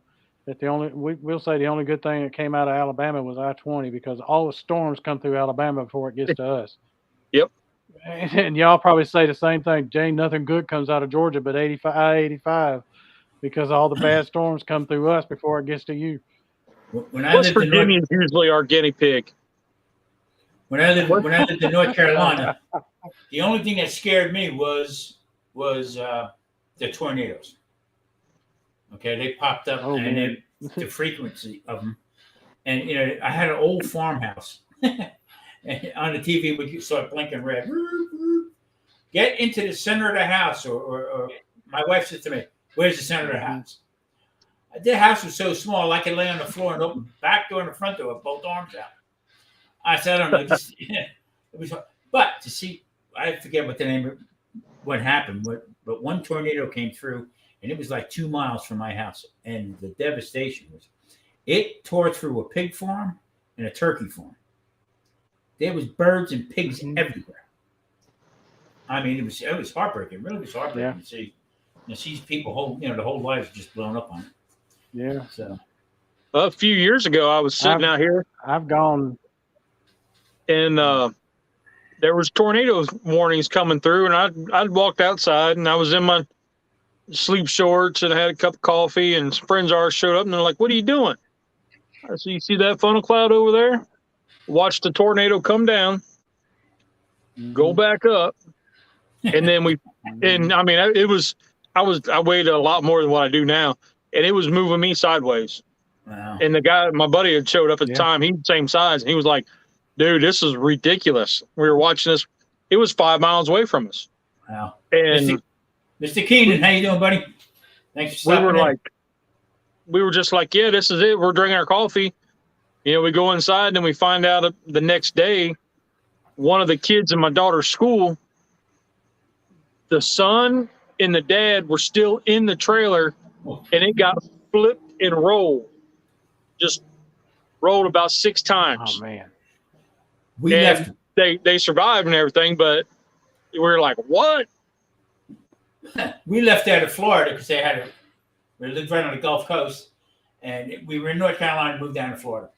So now there's big hurricanes coming up into the Gulf, all right? So my daughter says, "Pop, get out of there. Why don't you just get in the car, come back up North Carolina, take a nice ride back up. Kids would love to see you, the whole thing." I said, I'm getting older. I said, yeah, you know what? Maybe that's a good idea. All right. Well, every swinging, I told the guy behind me, lock the door on the way out because everybody was on the road heading up, all right, up north. Yep. So we got through Georgia and South Carolina and heading up. Okay. As we're getting into North Carolina, on the radio comes up, well, the storm is about to hit in North Carolina any day now. Whoa, wait a minute. What are you talking about? It made the turn out of Florida and came up the coast. So we drove from Florida up to Dunn, North Carolina to get what? Hit in a hurricane that we left supposedly in Florida. Crazy. That's, I was when I was in college, I lived in a trailer in a mobile home and down in southeast Georgia. And I heard it coming, and before I was laying on the sofa watching TV, and before I could get off the sofa, it hit where I was, and it was a case of 1 minute I was laying on the sofa, the next minute the sofa was laying on me. Oh, yeah. And that's a man. The only thing was it tilted the thing. It tore all the piping loose and all, and it tilted it over against a tree, and it disrupted all the furniture in the trailer. But other than that, we came out all right. And if that tree hadn't been there, it probably would have flipped it all the way over. So they actually got it pushed back over, anchored it down again, hooked up all the stuff again, and it was good to go in like a day or two. Hey, Lee, you know what I'm going to ask you 100 times? That barrel smoker, you made that, didn't you? Yeah. Okay, cool. I was watching. Do you watch Dutchie's barbecue? Oh yeah. Okay. If you see that grill he has, okay, with the angle iron on it, okay. Yep. When I was in North Carolina, I had a stainless steel drum that I made into like that, and I had a crank on the side. We raised and lowered the grate on it, and put wood and stuff in there. So I would make my steaks on it, but I'd raise it up pretty high, load it up with wood and stuff. And just looking at his stuff, I mean, the smoke, and I'm looking at it, I bet you Lee made that thing, that smoke you had there. Yeah, Pretty the gray and red one, the Ohio State one, that's the one I made 10 years ago. Wow. And Wow. I learned everything I know about barbecue on that grill. And we've made, I don't know, we've made several since then, and my buddy and I, Rusty, we compete on drums. He has one at his place, and I've got one that's just for competition. No, well. Oh, Yep. well, If I'm not mistaken, didn't Belt Loop's coming in? Didn't What's up? Kevin from Man Kitchen Recipes? Didn't he got a barrel smoker? His brother-in-law made it for him. That's it. That's right. That's right. Yeah. That's what I was going to say. Somebody made it for him. Okay, he's got some good stuff. He puts up Yes, some he good does. Yes, he does. Belt Loop, how you doing, buddy? Oh, I'm doing great, Tom. Thanks for asking. Good to see you. Yeah. Good to see everybody. How you doing, man? I'm blessed. I just, every day when I wake up, I feel blessed. The fact is that I think that there are people in this country that look at things, and they're thankful for the Constitution and the Bill of Rights and, the freedoms that we enjoy. The fact that we can go out and cook what we want, eat what we want, for the most part, say what we want, and, it's just, I'm blessed. I've got good friends. I've got, great friends. I've got great family. In my opinion, there's a lot of people look at it and think of nothing but negatives, but it's all a matter of perspective, and I am blessed. Thank you for asking. Hey, Gary, you know what I was going to suggest on that couple of tomatoes that you had there for the people? I got some awesome tomatoes. I know, but what I was going to suggest was some of the like for a giveaway. Okay, say like when you hit, whatever goal you want to hit, with your channel. Yeah. Maybe give some of them tomato seeds away. Well, that sounds like a good idea. I've got a bunch of seeds. In fact, I've got so many seeds right now that I couldn't even plant all that. Understand, we downsized this year. We had 5,000, somewhere between 5,000, 5,600 square feet in the garden last year. And, my brother did a little bit of, he was helping me some, but for the most part, it was just me trying to take care of it. And that's just too much. That's too much room. I couldn't get it all planted. No, I had to leave. I got, I work late, get up late. By the time I got out there, I got to put a few hours in the garden every day. But you can't weed, you can't, get everything planted. You can't, fertilize. You just can't take care of that much room. So this year we actually downsized. And there's another reason. We kind of lost access to the land, to that property. That was my cousin's, and he just didn't want anybody gardening. He wasn't mean about it or anything, but he said he'd prefer if nobody did. And so we basically moved back to the back behind our house, and we've done everything in containers this year. And we're only doing 7 or 8, 6, 7, 8 tomatoes, different types. And I've got good night, Sheena. Thanks for stopping by. Yeah, thank you. Yeah, good night, I'm Sheena. sorry. Appreciate it. Good night. But no, you're good. I was planning on doing a bunch more. In fact, tomorrow we're going to be, I'm sure I've told you about that contest I was giving away for somebody naming the most plants in my wife's garden. And Lord knows they named more plants than I knew. But Tammy grows. Understand, Tammy's been growing plants and herbs and that type of thing, flowers and such, for since before we got married. I'm ashamed to say it, but one time before, I think it was before we got married, we got into a fight, and I cut up every plant she had in the house. It was, it was wrong of me, but she hid my keys and my wallet out in the backyard and underneath the lid on the propane tank. Good and thing she we didn't were have your just pepper pushing spray. we were just pushing each other's buttons back then. We learned, and we'll celebrate our 34th year of holy wedded. Well, some of it bliss. Yeah, some of it's bliss. So anyhow, but I was planning on. Well, my eyes get too big for my hands. I've got tomato plants that there's no way I'll ever be able to grow just because, it takes time to pay to each one of those plants now. And the more plants you plant, the less time you got. Oh, you got that right. Yeah. But look, And, just hold on, Beltloop, just hold on 1 minute, okay? Yeah. Mr. Beltloop's channel is awesome, okay? He is 979 with subscribers. He is that short of 1,000. So if you haven't, subscribe to his channel. Great content, great guy. He's out there to help everybody. And like I said, he's got 979. And if you haven't subscribed, please subscribe to him. He's a great guy. Well, I appreciate that. Gary, put your link in there. I can't. I promised somebody I'd wait 5 days. Somebody else can drop it if they want, but I promised somebody I would wait 5 days before I dropped my link. And we will do that. You got it, Tom? I'm going to try it right now. Okay. No, I like meeting people. Yeah, but I enjoy sitting down. Same here. Gary, you know what though? From the bottom of my heart, okay? This gentleman here took me in. Hey, how you doing? Brought me on lives and stuff like that. Always talking people up that he likes, or even people that he don't even know. Okay, and that's what we need here. We need more people like that to help everybody, get everybody along. And I think it's great. Yeah. I appreciate it, Tom. That's some very nice words, very kind words, and I do appreciate them. But I just try to live by a couple of simple rules, one of which is try to treat people the way that I'd like to be treated. And, that's the way I was raised.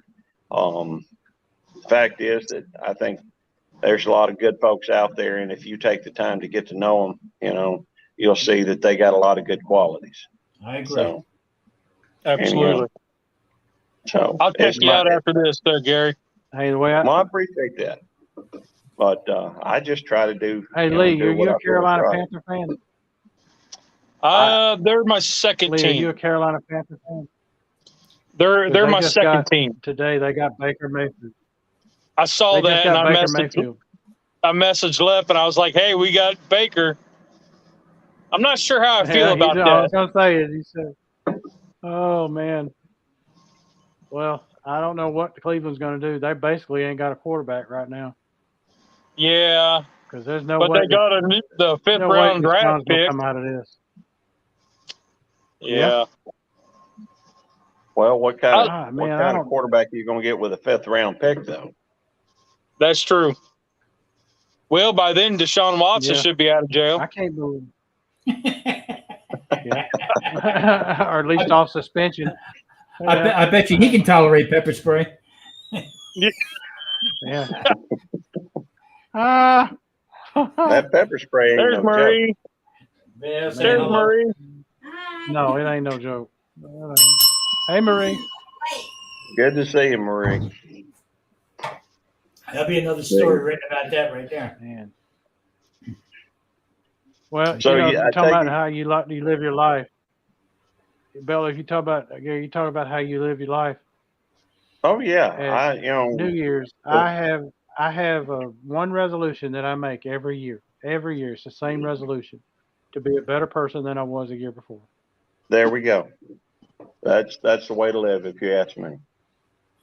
Thank you, Tom. I appreciate you doing that. I don't know if they did it right or not.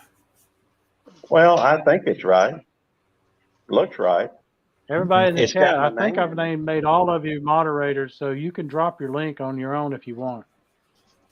Well, I appreciate that, but I gave my word to somebody. World, I haven't. Yeah. I gave my word to somebody. Keto World. he does some great videos.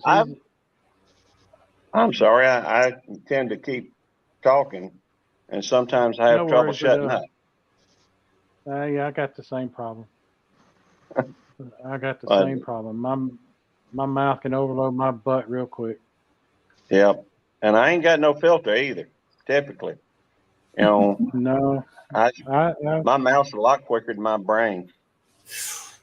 Mine too. yeah, Now, yeah. see, now I'm pretty quiet guy. I don't bother with nobody. I keep to myself. I don't get. Mike, what are you looking at, Mike? No, Hey, something moved and the dog moved. The dog moved, and I'm like, "What are Hey, you doing? Where are you going?" Where are you?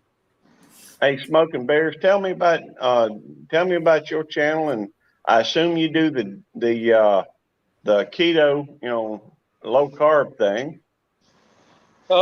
So about 4 years ago, me and my daughter started just cooking videos and barbecue videos, grilling, and it's gone through different changes, and now it's kind of like a low carb lifestyle. Not necessarily all keto. I mean, we do keto recipes, Sure.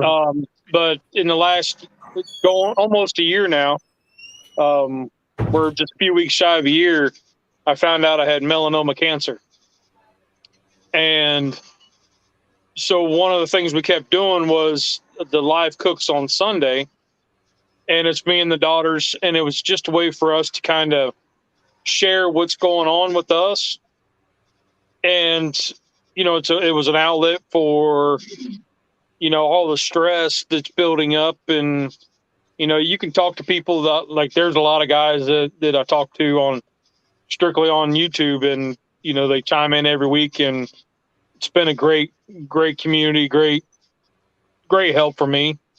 So we're doing some cooking videos, and now that the girls are getting a little more tiresome of doing the videos, we're kind of trying to branch out and do some more kind of vlog style along with the cooks.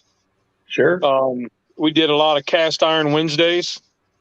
So that there was probably about a year and a half where I was a lot of cast iron Wednesdays instead of basically anything in a cast iron skillet or anything, Dutch oven, whatever.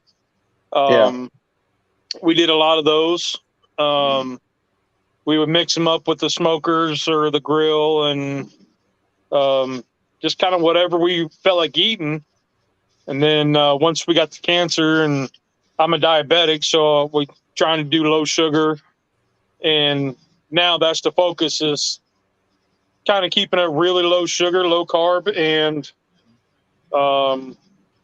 using the keto recipes, because I'm finding, for me personally, the inflammatories in regular flour and cooking oils, like regular cooking oils, affect me differently. Like I'll get all swollen up and all achy and stuff.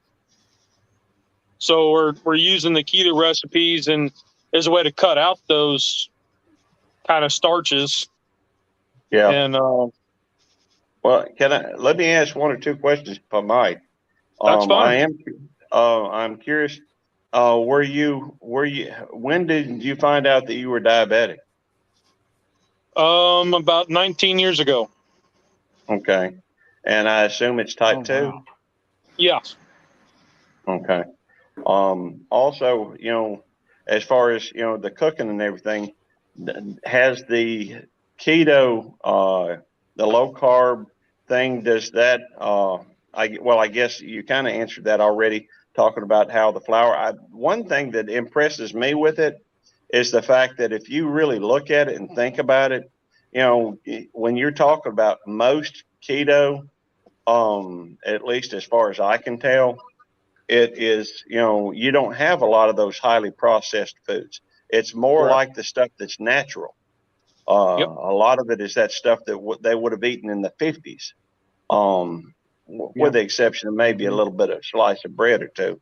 But, I think they probably still had a lot of that on the diet. But it's and now my mother has just been, about a month ago, I guess, a month and maybe 5 weeks ago, something like that, was diagnosed with cancer as well. But it wasn't a melanoma. It was it's in my understanding it was on her colon, but or one of her colons. But they also found it in one lymph node. So that was the difference between it being stage 2, I think, and stage 3.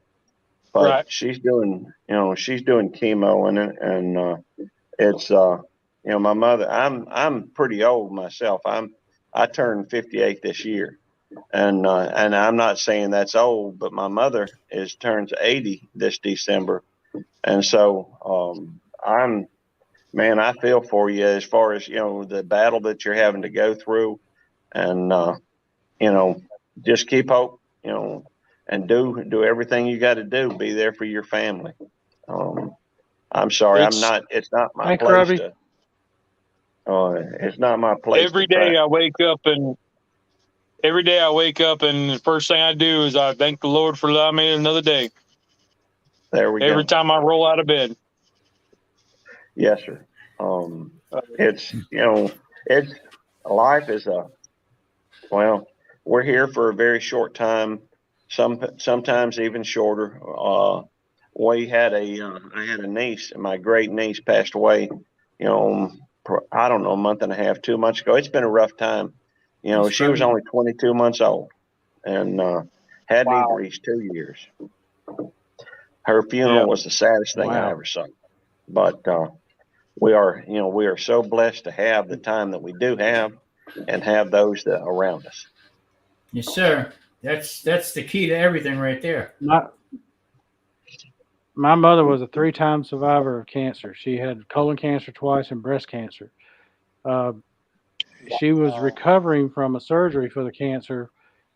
And she went back in on the colon to get the colon reattached so she could live a normal life. She said, "If I die, I die, but I'm living a normal life, one way or the other." And she developed pneumonia and all this and ended up dying in the hospital with that. But the cancer did not get her. She fought that. Well, that's awesome. But, When I was first diagnosed with bladder cancer, it was devastating. I was 54 years old. Just moved from New Jersey to North Carolina. I was going to have 17 acres of land. We were going to grow stuff. We had all these big plans, and in an instant, life changed, big time. When the doctor I had seen in Cary, North Carolina, he didn't pull any punches, and I like that. I like somebody who's a straight shooter. I don't like no candy coating of anything. And he told me, he said, "Mr. Garvey, tell me straight. Mr. Garvey, get your affairs in order." I sat back. I said, I says, "Is there any chance of me getting this, taken care of?" He says, "Yeah." He says, "But you got to do it. Nobody else is going to do it. I can't do it. Nobody else can do it. You have to do it." Ah, damn, like that. So I went from full bore, going to build all kinds of stuff on the property, to knocked on my ass. But I said, you know what? We're going to get through this. And we lived off the land for that next 5 years, I guess. Okay, we ate off the land. Okay, everything we did was from the land that I bought, and that's what we did. As far as thank God my wife was there and she could grow things. And you know what? And I could see Marie taking on a lot of responsibilities that was mine. So I said, in the first I guess the first 2 years was poor me. Oh, I can't do this. I can't do this. We got up and we kicked ass. We really did. That's why today now I'm going to be 68 in October. Life is great. So what I'm doing with keto is to get my ass back in shape again, so I can do certain things and take the burden off my life. So yeah, I mean every day is a blessing. Yeah. Yep. You have an inspiring story. Yeah, it really is. Yes, you do. And y'all, y'all all lived in the South or are from the South like me, and hey, we're around here. Macaroni and cheese is a vegetable. Yes. There we go. We consider it a Yes. vegetable because if you That go and look at the biscuits. vegetable plate in the restaurant, yep, you go look at the Yeah. vegetable plate in the restaurant. It's on every one of them. Got it listed as an option. Yep. In order Right to get beside the collard greens and the green beans. in order to get Yep. in order to get the diet right, okay, and then on top of it, now I went through almost 2 years of treatment that I was going through, about 18 months, and then that's when they told me I had type 2 diabetes, and it was from the treatment. It was killing my liver and my pancreas, the treatment alone. But I looked up certain doctors and stuff like that. Listen to this one. I was juicing collard greens. Try that. Zip through there with some Dang. Brussels sprouts. Okay, a couple carrots. All right. Let me tell you what. You'll do certain things to exactly. I mean, I drank some corn liquor and shit like that in my life, but that collard green was whoa. It was tough. Well, collard greens. That's talking about that. That's one thing I am really picky about. You got to cook those things right, because the last thing I want to do is to bite in them and it tastes like I'm chewing an oak leaf. And, well, try drinking them. No, thank you. I can't imagine that. Nope. I ain't doing that. Nope. But yeah, I mean, it was completely crazy. And then when we got down, once I was done with my surgeries and stuff like that, and it sort of took a little break, and we got down to Florida. That's when I started keto, because I knew the sugar and the carbs were going to just keep on bringing these tumors up. Altogether, I had 18 tumors and 8 surgeries I had in my bladder. The next thing was to take my bladder out. So that's why I'm the keto cook right now, baby. What do they do if you take it out? What happens then? They make what they call they'll take part of your intestine and make that into a bladder. But I don't know too many people. I don't know too many people that survived that. I shouldn't say that. I'm sure there are people out there who done, but it's your quality of life is not there no more. So. Right, man. Individual. It's amazing what they can do when working on the human body. Yeah. What they can do with the human, it was real clever of the Lord to put those spare parts in us. It's real clever of the Lord putting those spare parts in us. Yeah, the fun part was putting a catheter in. That was the fun part. I'll be right back. Okay. All right. I'd rather get pepper spray. I was No, you wouldn't. I had well, maybe you would. I don't know. surgery on my prostate back in February, and they had to do a catheter, and I swore by all that was holy, I don't want to ever do that again.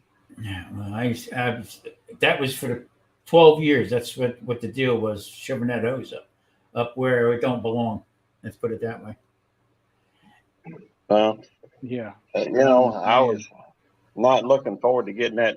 Once you hit 50, you're supposed to start getting one of them colonoscopies every 5 years, something like that. Yep. I got to admit, I wasn't looking forward to that, but that is a different thing. I get that, but still, you down in the same area, and it's just natural, I think, for most guys not to want other folks to fool around down there. Exactly. Yeah. Especially when I got to tell you, I've had 5 or 6 colonoscopies because I was declared high risk because of my mother's 2 times having it, and so they've done that. And the actual colonoscopy, it's a breeze, but that prep, that's I wasn't fond of it. Don't plan on going anywhere that day. Don't make any plans. No plans on that day. You're going to think it's a crazy idea, but I waited to 53 before I had it done. That's just because the doctor said, "Hey, have you ever had this done?" I said, "No." He said, "Well, it's time. You need to have it done." So, and I'm turned 58 in December, so I suspect my doctor's going to be saying, "Hey, you need to have this done." I wasn't crazy about it the first time, but that prep work that sucked. And Yes. but I'm thinking if I have to do it again, I might as well do like a 24-hour live stream beforehand, so I could show the prep work on on the live stream. You know, oh my God, I hope I can watch that. Hey, here's the kicker. Okay, that'll be a challenge. We'll make that a challenge. No toilet paper. Yes. No, we ain't going that Oh route. yeah. Well, by the end of it, you ain't gonna want toilet paper anyway. You're gonna want a powder puff. That's right. Y'all gonna This think thing made a crazy. left-hand turn somewhere, didn't it? Y'all gonna think this is crazy. But I did a video one time where, at least I think I did. I could swear I did. Where I went through and I put accept no substitute or don't ever. What was it? It was about toilet paper. It was, when they were having all that, couldn't find any toilet paper in the stores, and when this whole Kofi thing started, I did a video saying, there's so many people. Well, I don't even remember what I said, but I know it was something to the effect of, people are telling you do this, do that, whatever. But I'm here to tell you, accept no substitute. Always demand quilted. And I held up a thing of toilet paper. That's in my video somewhere. I don't know where it is. I ain't seen it in forever. But it was just, I thought it was funny at the time. I guess I still kind of think it's funny. But it's true, too. Yeah, well, it that's is. why it's That funny. is funny. Except no substitute. When they were having all It's the that truth. toilet I love paper it. Hold shortage, it up and accept no substitute. when they were having all that toilet paper shortage, we had scored like a big 18 pack or something. And we started out a video with a roll in the Dutch oven. So I said, Cub, what do you got cooking? And she lifts the lid and there's a roll of toilet paper in there. just stop and think how stupid that is. I mean, how stupid it was with the toilet paper. The hoarders. Oh. I watched the guy here in one of the supermarkets. Okay. Oh yeah. And he had 2 shopping baskets full of toilet paper. Okay. Now I seen an older person. I'm old. I seen people a little older than me. The woman was in one of them little buggies, and they were going to get toilet paper, and the shelf was clean. And here's this guy with 2 basketfuls. You think that rat bastard would give him a thing of toilet paper? Wouldn't do it. I said, man, come on. Man. It don't make sense. One of the funniest things I saw at that during that time was somebody was selling this window tint type thing that made it look like they had a bunch of toilet paper stacked up in the window. I thought that was hilarious. I know a guy who rode all the way to Birmingham to get toilet paper from Atlanta. Wow. One of my cousins back in Ohio, he was saying that they were getting down to the very little bits at the house, but they couldn't find any. So when we scored some, my wife said, we got to send him a picture of us holding toilet paper. Y'all may think this is crazy, but I considered hooking up one of those, those kitchen spray arms, that you pull out and you spray the dishes with. I considered hooking one of those things up in the bathroom right there, along with the fill line. A bidet. Yeah. Well, a redneck bidet. Sure. God knows it would work better. One thing's for sure, you're gonna find out real quick. One thing's for sure, when you hit it, you're gonna find out how good your water pressure is, whether you come flying off the seat.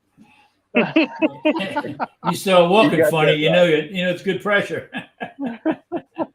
Yeah. Well, yeah. I just worried about missing.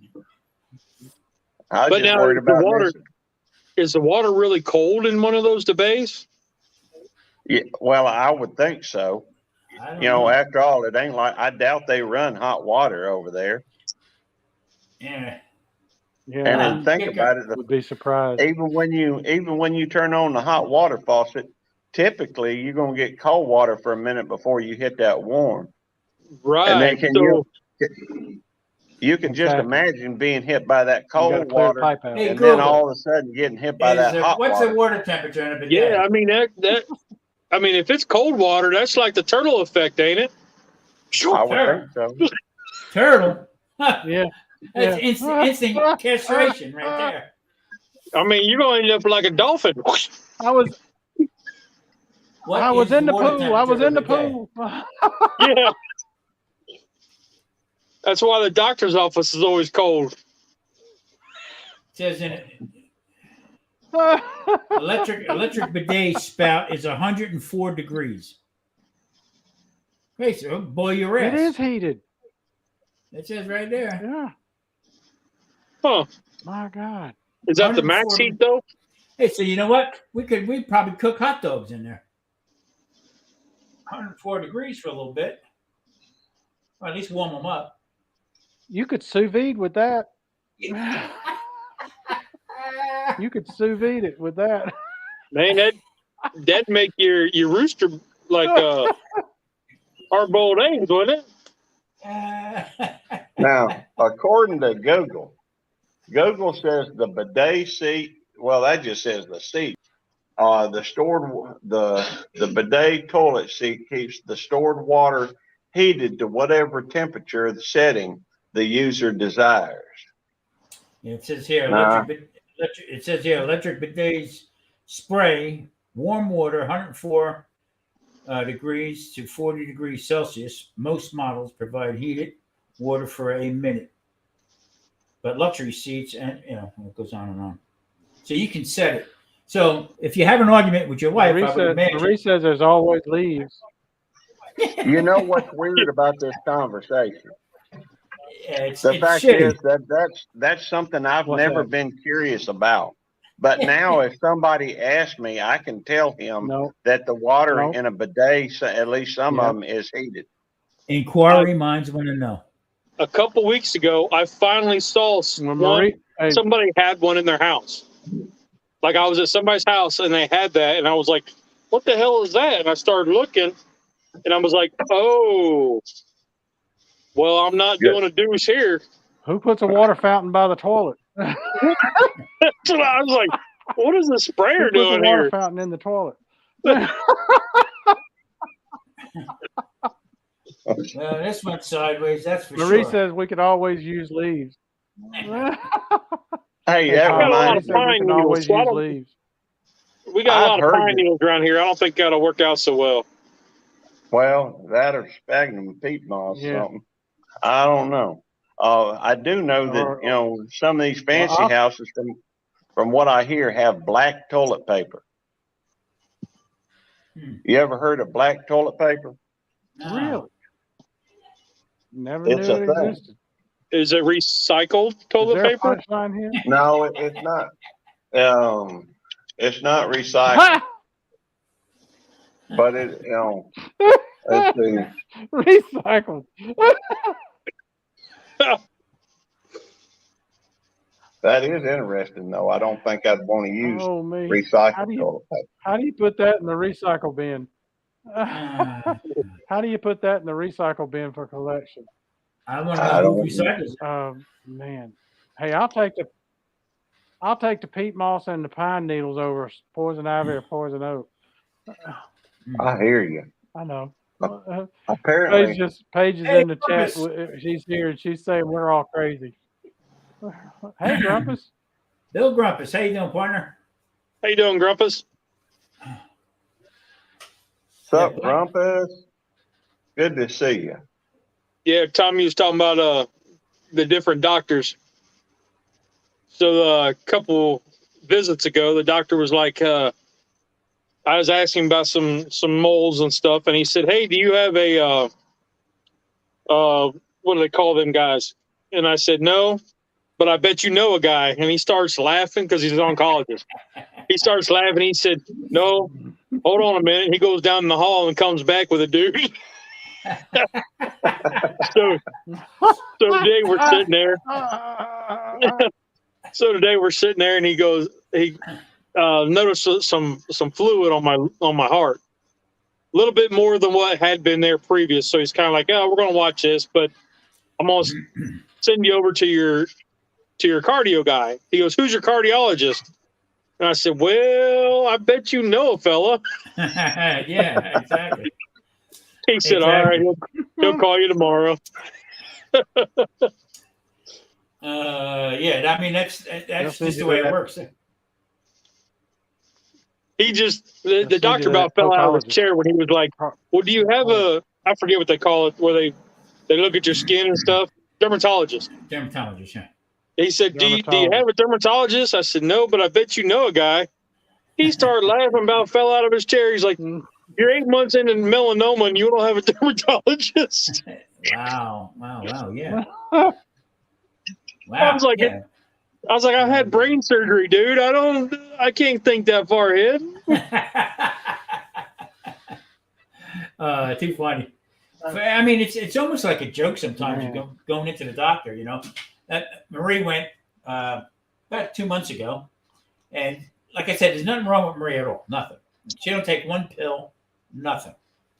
So they go in, and it was a guy nurse, all right, and he was like new, I guess. He was nervous. I'm sitting in the car, and she sends me a text. I don't know what's taking so long. She has no patience. I don't know what's taking so long. Anyway, she comes out, and she is fit to be tied. I said, uh-oh, this ain't going to be a good day. She said, you know what this asshole did? He takes her blood pressure, which was normal, and writes the wrong number down. Oh. So when the doctor comes in, looks at it, he says, oh, we're going to have to check your blood pressure again or talk about medication. So instead of being 130 or 120 over whatever it was, he writes down 170 over something. Okay? So, and then the guy came in, I made a mistake. I made a mistake. So I said, yeah, see, you got to be careful. You got to dot the I's, cross the T's, man, when you go see the doctor. Yep. I'm not knocking doctors, but seems like, you know, that 15-minute or 10 or 15-minute visit just don't pay off. Yep. I always write down, like when I go in there, I've got an app on my phone where I keep track of all my blood sugars. Mm-hmm. And on there it has a spot for your medications. It has a spot for your A1C, your blood pressure, your weight, you know, food notebook, all that stuff. So I keep track every time I go in there what my weight is. And I fluctuate 5 pounds, 230 to 235. Mm-hmm. I'm right in there, fluctuating all the time. And then I got all my blood pressures in there. So, you know, like today it was 172 over 77, I think it was. But, you know, so I got all that in there so I can tell when something's wrong. Yeah. And my sugar's been high the last couple weeks. And today the blood work came back that the pancreas is high. The pancreas number jumped for almost 4 times. Wow. Now, from the last 3 months ago. What's the difference between your blood sugars? What's the what are you saying high is? Like, so as an average, I would run about a 130 in the mornings. Okay. You know, 130s. And now I'm running about a 150s to 170s. And my eating really hasn't changed. You know, like I'll have half a zebra cake, but then I won't eat anything else. Yeah. You know, until I get hungry later on for dinner. Yeah, but, see, it's kind of keeping, so it's not way out of whack, but when I get up in the morning and it's 178 and I'm like, well, what the hell did I have? And I can say, okay, well, you had this before dinner, and you're like, well, I shouldn't have done it. But now that I see my pancreas numbers quadrupled, I'm like, well, shit, that could do it. Now, did they say you're insulin resistant? No. So I'm kind of like that borderline 1 and 2, where I'm on the pills are helping keep it down, but as long as I'm eating right, I don't have any trouble. Yeah, you might have. I mean, with that fluid around your heart and stuff like that, that could have something to do because that's inflammation. Right, and so he said it could be part of the immunotherapy, because if there's I guess my thinking is if there's nothing for it to fight, it's going to start breaking down something else. See, that's my problem when I do have, like, if I have something with monk fruit in it, okay, all of a sudden my blood sugars run, boom, go through the roof, okay, because it's looking for some kind, because your body makes glucose, Right. you know that, and ketones, but if you have something that is sweeter than what you're normally eating, it's going to attack it. It's going to go crazy for it. Yeah. So when I was supposed to meet Mike out here in Vegas, him and Paige came out, and I was supposed to meet him, but I had this thing on my back, and I was going to see the doctor in the morning about it. I had a lump, okay, and I went. He said, "No, you got to go over to the hospital. That's got to come out." All right, so I went over. So the whole time it never bothered me, and now all of a sudden it started giving me. I had pain, a little bit of pain. They opened me up. My blood sugar went through the roof. So I'm like 110, 120 in the morning. That's so high and low. Because of that infection or whatever that was on my back, to this day, just the other day, my blood sugar went down. But that whole time, because of some kind of infection in there, it keeps jumping up and up and down. Because your body's under stress. Yeah, Grumpus wants to know how you doing, Lee. Doing pretty good. The scan, we had an MRI and a CT scan today. MRI yesterday, CT scan today. Everything came back clear. We're looking at a little bit of fluid on the heart that he wasn't really concerned about it, but with the fluid, a little bit on the heart, and the pancreas numbers being higher, and the fact that I had some joint pain earlier the last couple weeks ago. He said that's 3 things. We're going to hold off your immunotherapy for a couple weeks, get you in to get an echo test and all that stuff. So I got to wait for the heart guy to call me, and then go back and see him in a couple weeks, and then we might go back on with therapy, or I don't know what we're going to do. But all the tests that you're getting, Lee, ask them to do, and they won't do it unless you really ask for it. Ask them, you want your insulin tested. You want to see what your insulin numbers are. Okay. Because, I mean, they're throwing all this different stuff at you. Okay. If your insulin's up there, all right, your number's going to shoot up. That's why maybe your pancreas might be a little up there, because it's pumping out insulin left and right. Yeah. Shame. Boy, it's a mess. It really is. So y'all are different. My wife's type 1 diabetic. Y'all are type 2. She needs insulin. Yeah. I was on when I had the surgery. Right, she's got to have it, and she's on an insulin pump. When I had surgery, I had to have insulin because the steroids they were giving me for the pain would make my sugar go up through the roof. So I would have to, I was on a sliding scale. So if I checked it, it was 230. I'd have to go look on the scale and then take that much insulin. And then next time I checked it, if it was like 120, well, then I had to take none. But you said something about your thyroid was acting up? Yep. So we found out that a few visits ago that my thyroid was failing. And so we got on thyroid medicine, and that number hadn't gotten worse. So they upped the medicine, and then now it's perfect range. What's your B vitamins looking like? Are they up or down? Did they ever say anything to you about that? They didn't say anything about that one. Yeah.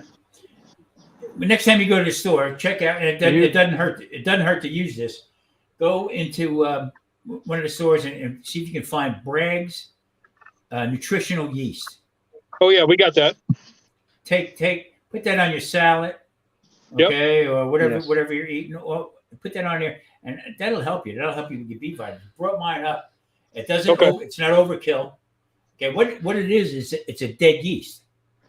Okay, it's the yeast that dies from fermenting yeast. All right, but it's loaded with all the B vitamins. It's loaded with it. Yeah, so that's the most natural B vitamins you can get in your system. I take it, I throw it on a salad sometimes, but don't do this. I mean, some people take a spoonful of it. Yeah, no. We got it as a replacement for grated Parmesan cheese. Yeah, exactly. The powdered stuff. We got it as a replacement for that.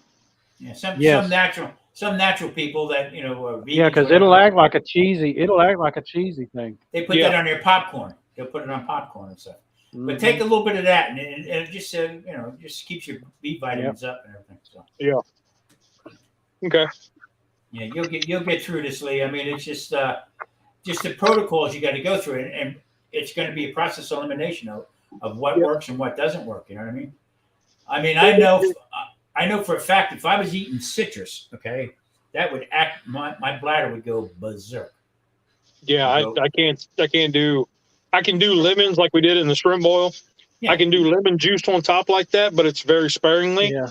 Yeah. But any other kind of citrus, I avoid any really. Other than blueberries and strawberries, I don't eat any other fruit. There you go. That's it. Yeah. Yeah. Tough. Like I was eating bananas, and then my doctor yelled at me. Matt Troy. So I was like, okay, doc, we'll get off the bananas. Yeah, banana's very high in sugar. Boy, that'll wreak hell with you. Yep, because it would, as your body has to process it into sugar to process it. And I was like, oh, okay. Well, see, that was my problem. Being a fat guy, I was like 2 pounds away from 300 pounds, and the carbs. When people told me the bread you're eating, it's going to turn to sugar. Get the hell away from me. Leave me alone. Throw butter on there and go to town. But after a while, I'd have a sausage sandwich, okay, and then sit up in the middle of the night with heartburn so bad. No, it wasn't from the sausage or the hot peppers. It was from the bread. Yeah. So I actually had that almost like a yeast type of allergy, I guess what it was. And I just was acid reflux, it's horrible, and they put you on medication. So what you do is chase your tail all the way around with it. But once I started this and got serious with it, all that stuff went away. All went away. When we went, it was about a month and a half ago, we went up to Ohio for Pay's graduation party. And all the people we were around, they were eating shitty. And I mean, and so you just follow in suit, it's what's available, high starch. And man, it took me probably a month to start getting back into eating healthy again and not eating as much junk. Cancer cells love sugar, buddy. Cancer cells love sugar. Yeah. And I mean, I would check my sugar and I'm like, damn, that's high. And I put the note in there. Dumbass ate, this much bread or whatever, chocolate chip cookies, and it's like, damn it. But then when I got around over to my dad's house where he's diabetic and he likes Splenda where I can't do Splenda. I don't like the taste of it. And I found out that my blood sugar actually goes up with it. Yeah. Allulose. Allulose is supposed to be like one of the best things that goes through you. It's made from beets. It's made from beets. Yeah. Well, that and it gives you that kind of minty aftertaste. And you're like, yeah. So like if I use any kind of sweetener, it's going to be like a honey powder, very sparingly, or coconut sugar. Yeah. And that's that's once in a while. I just did away with it. I just did away with all of it. And I shouldn't say that. I'd be lying if I tell you that. I tried all different types of the ones, and it didn't agree with me. So I just let it go. And like maybe a month or two after I stopped using all that stevia and all that stuff like that. Yep. Hey, I had no more. Yes, sir.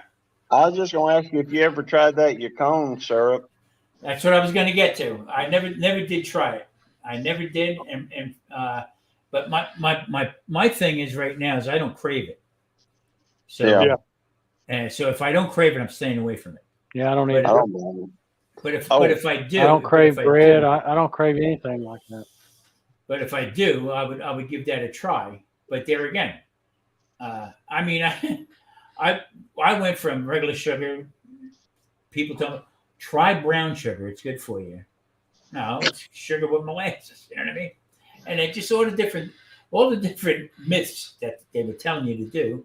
It was actually making it worse, making everything worse. So I cut everything, stopped it. I eat pretty clean. In fact, I eat very clean. The only thing I go out of the box with would be the egg life wraps. Everything else is natural.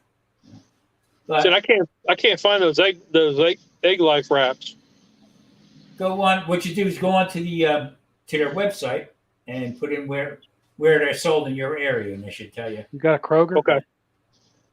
We don't have Kroger around here. Do you have a Kroger? Uh-uh. Yeah, y'all probably got Ingles though. I bet no Ingles either. Wow. No. Wow. See, that's the problem. Bilo. Yeah. No, Bilo went out. They got bought out by KJ's. Oh, okay. But like at one time we was at Sam's Club and they had it was an egg crate. And I mean, it was just a little stack of crepes, but they were made from eggs. And they were really good as burritos. Something like that, yeah. Was it crepini? I think those so. are good. They're really fragile. They're really fragile, but they're good. Yep. If I doubled them up and made a burrito, they were awesome. And see now, like I said, I wasn't a big fan of it at first, the egg life, but I fool around with them. That's why my phrase is "play with your food."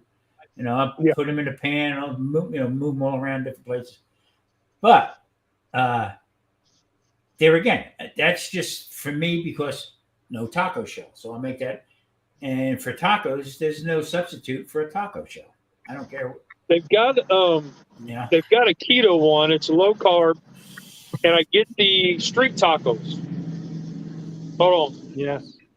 So I get the street taco ones, and I think they're like 5 carbs each. Mm-hmm. So I eat 2 of those with pimento cheese in it, and they're done. Put some pepperonis in there, and that's dinner. You just brought up something. I did a video today of a hot dog with pimento cheese on it. Weirdest thing, but it was interesting. Nope. I bet you it was good, right? Brilliant. That's brilliant. It was. Here, one thing I learned in the South is we put pimento cheese on every damn thing. You can put it on. I put it in some cauliflower mash. Yep. Anything. Well, I put it in. I did some loaded cauliflower mash on the 4th, and I put it in and I loaded it with that and sour cream and bacon and all, and it was so good. Yeah, with that pimento cheese in it. Hey, holy crap, Mike! You made me. Gary, that was not stupid. It was. You made me. What? No, you said Grumpus just saying it. You made him a mod. Hey, I got something else I need to mention. Yeah. And it's got nothing to do with nothing we discussed other than the fact that Tom was saying he had a bump on his back.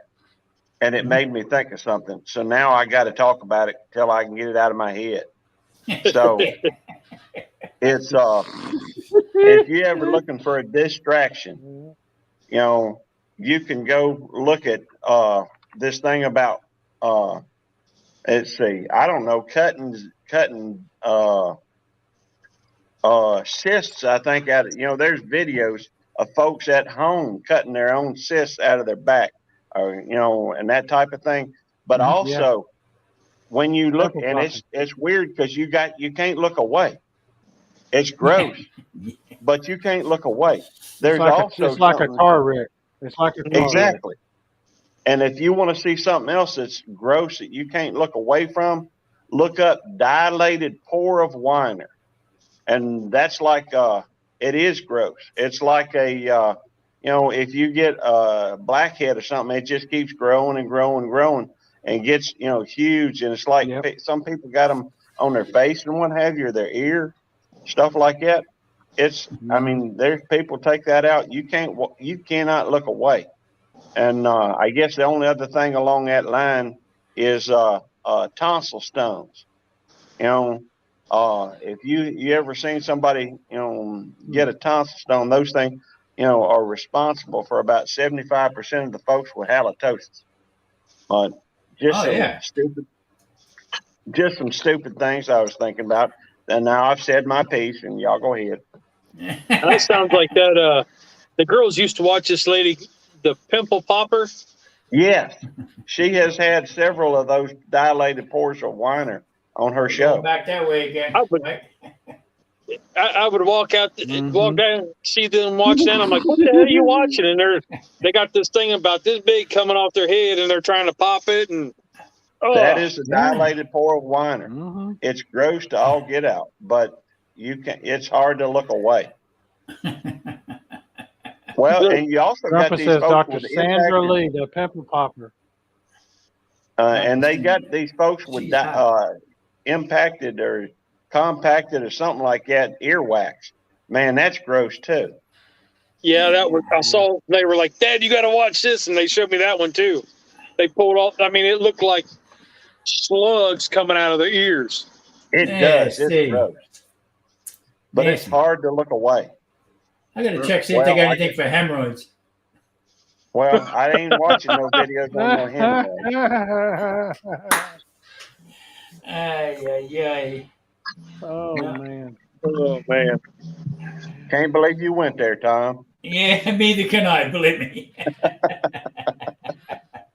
Neither can I. Ay, Grandpa Well, says the pimple popper is Dr. Sandra Lee. yeah. I couldn't help myself. Sandra Lee. Grumpy said she's hot. Well, Tom, Yeah. if there's an avenue where you can sell your feet, pictures of your feet, I'm sure there's a hemorrhoid popper. Yeah, I said. In fact, I told Gary today. I said, "Looks like you're doing a hot dog mukbang." Yep. Oh, It you was- almost flung a craving on me. Really? You Cool. came within a yes. You almost flung a craving on me with that. Well, I couldn't help it. You actually did, but I was nowhere around to be able to do anything about it. So I didn't. So the craving could not materialize. Well, my wife brought home some hot dogs, and it was about 30 minutes before I had to leave to go to work. I got ready a little early today. I don't know why, other than I got a phone call from my friend, and I left a live stream I was watching to talk with him. And my wife came home a little early. She had hot dogs, and I went into the refrigerator looking for something to put on it. And I saw that pimento and cheese there, and I said, "Hey, that ought to work." So I thought it's That either dog a hunt. that dog will hunt. Yes, sir. In fact, that's one of them things I got on my How to Speak Redneck. I got a video on How to Speak Redneck on that. But I probably got 80 videos about how to speak redneck. Anyhow, that's neither here nor there. But I saw it and I said, well, this is either really weird or this is just entirely brilliant. I don't know which, but it was entirely good. So I liked it. Hey, I'd do it again. Put some pepperonis in it. Like on one side of your hot dog, line it with pepperonis. The Yeah. other side with your pimento cheese. I bet that'd be good.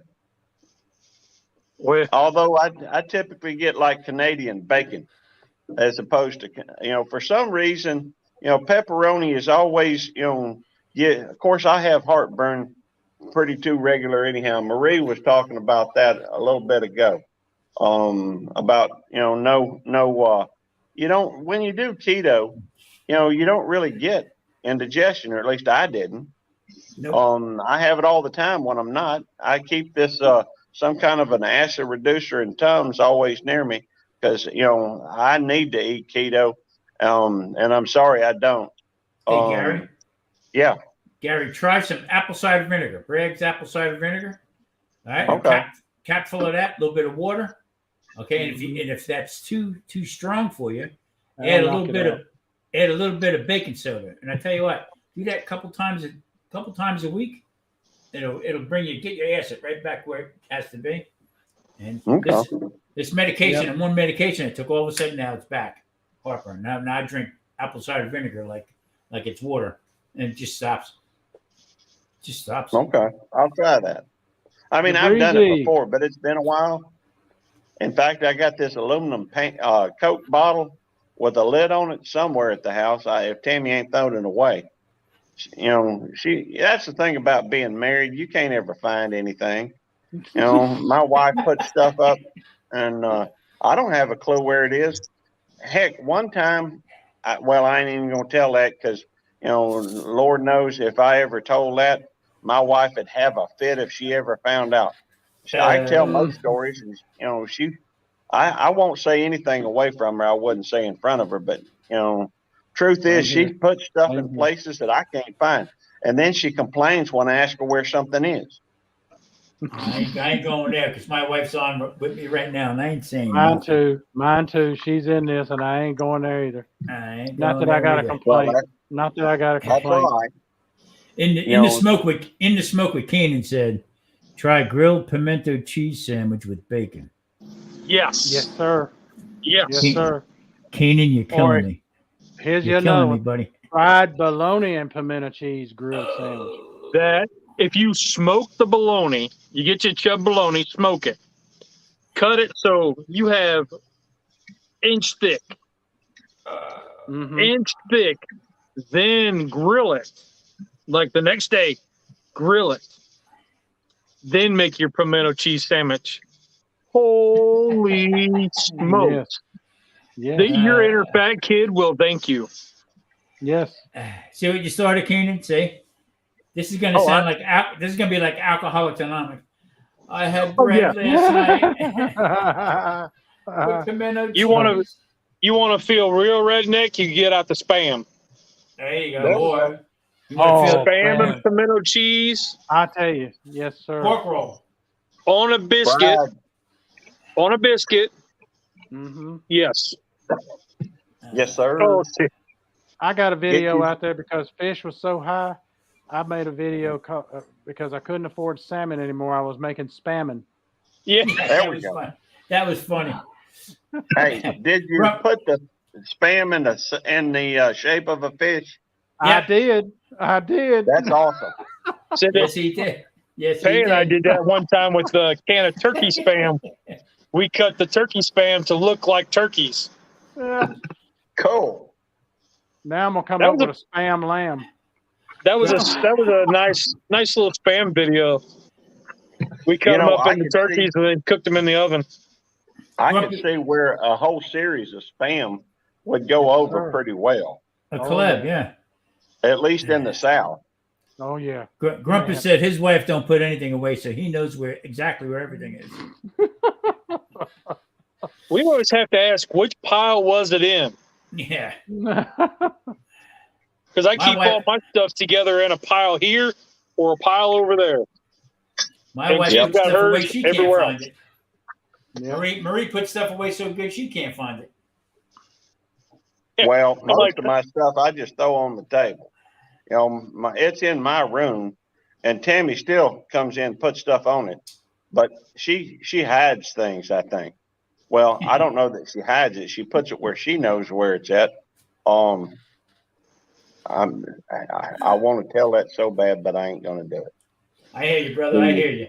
I got what makes it interesting for me is because since the brain surgery, I forget stuff all the time. It's like a CD skipping, and you're like, I don't even remember what I lost. So she's like, well, you put it away. I'm like, well, you ain't going to find it because it's gone. I got no idea it's gone. Well, my wife has Alzheimer's, early onset Alzheimer's, and I tell her, look at it this way, honey. There's a bright side to this. You get to be your own secret Santa. There we go. You can trick or treat your own house. There you go. And everybody's a new friend. There we go. I like that. Yep.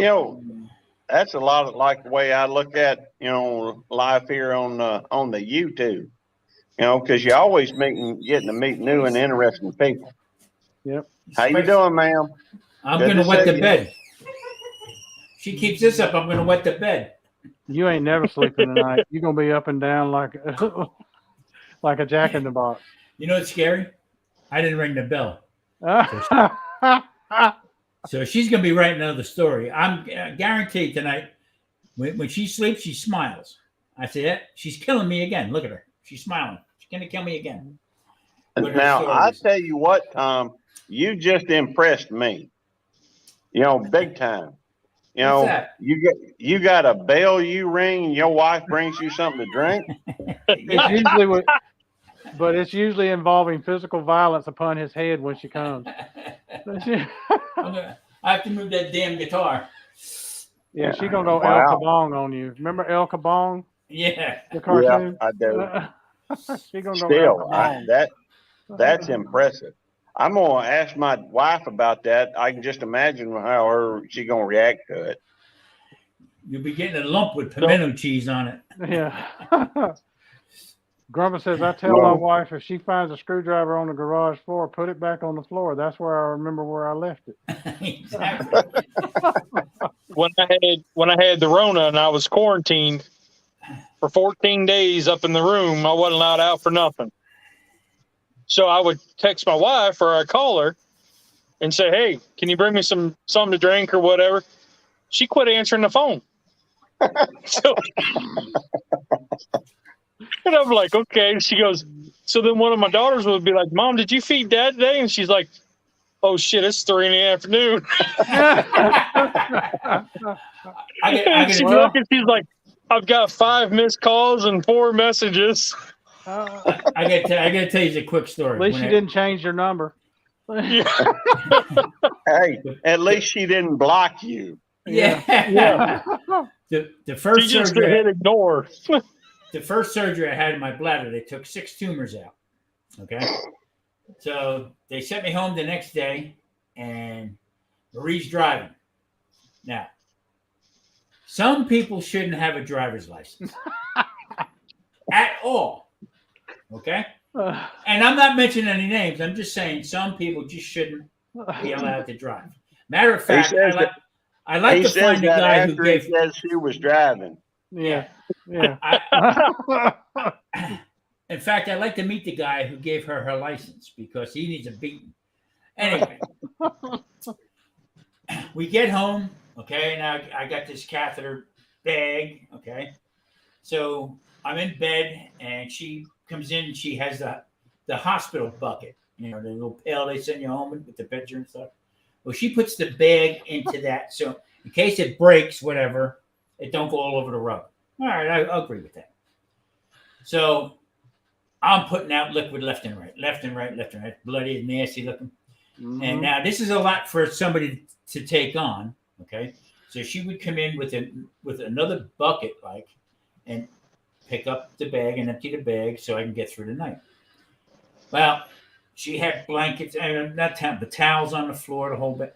So she comes sneaking in, not to wake me up. So she's coming in like a commando coming in to change this bag. All right. Now I'm picturing his wife crawling on the floor, with a knife in her mouth. Yeah. So Rambo. So she takes a Ziploc bag in her hand. She takes this bag out of the bucket, okay, and she puts it on the side. So now she's getting the other bucket, so she leans over to get the other bucket. Well, when she does that, she kneels on the bag and pushes all that liquid back up inside me again. Oh Lord! I'm sound asleep. My eyes pop. Woo! All of a sudden you start crying. I'm screaming. Ah! And she's going, oh, what did I do?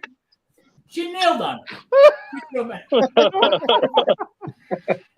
it. So I said, I'll do it. Please, I'll do it. And I get up, carry the bag, to the bathroom, empty it, back out again.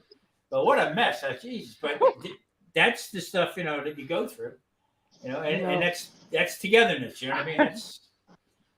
I'm reminded of next time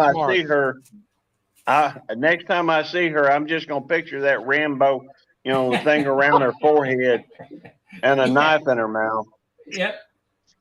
I'm seeing an episode of Get Smart where where the guy, he's laying there beside the dying guy, and he says, he goes, what? And he gets down lower, and he says, and he goes, huh? And he goes, air hose. You're on my air hose. Get off the pee bag. And then another time I broke in North Carolina, I break my leg. Okay. They send me home. It was an ice storm. They send me home with a full leg cast from my hip down to my feet. So my leg is out like this. All right. So now I don't know if you know, but the dimensions in the bathroom is 5 foot. 5 foot by whatever. So to fit the tub in, it's 5 foot. Well, my leg sticking straight out, I can't sit on a bowl. So my leg is straight out like this. So I got all different kind of ways. I can't take a shower. And I had to go back that Monday, but we had a bad ice storm. So I had to wait till Tuesday or Wednesday to go and get the surgery. On my leg, I got 13 screws. So can't shower, can't anything like that. So Marie says to me, I'll wash you, wash your hair and stuff like that. So naturally, being a chef, I got this big stainless steel bowl. So I'm sitting on the edge of the bed with my foot sticking straight out like this. She comes in with a pitcher of water and all the paraphernalia to wash my hair. And she tells me, put your head down. I put my head down in by the bowl. And she takes this pitcher of it was scalding hot water. I thought my ears were going to pop. I'm sorry. Then she tries to move the bowl, hits my leg. It's great. And all I could do was just kept telling me, get out. My head was burning. I don't need no more help. Leave me alone. Crazy. You know what's that the funny same about picture that, Tom? You know what's funny about that? You told us, you said before she writes murder mysteries, and she's just working on you a little bit at a time. Yes. Hey, you ain't gonna believe this. Grumpa says Tom golden showered itself. Yes,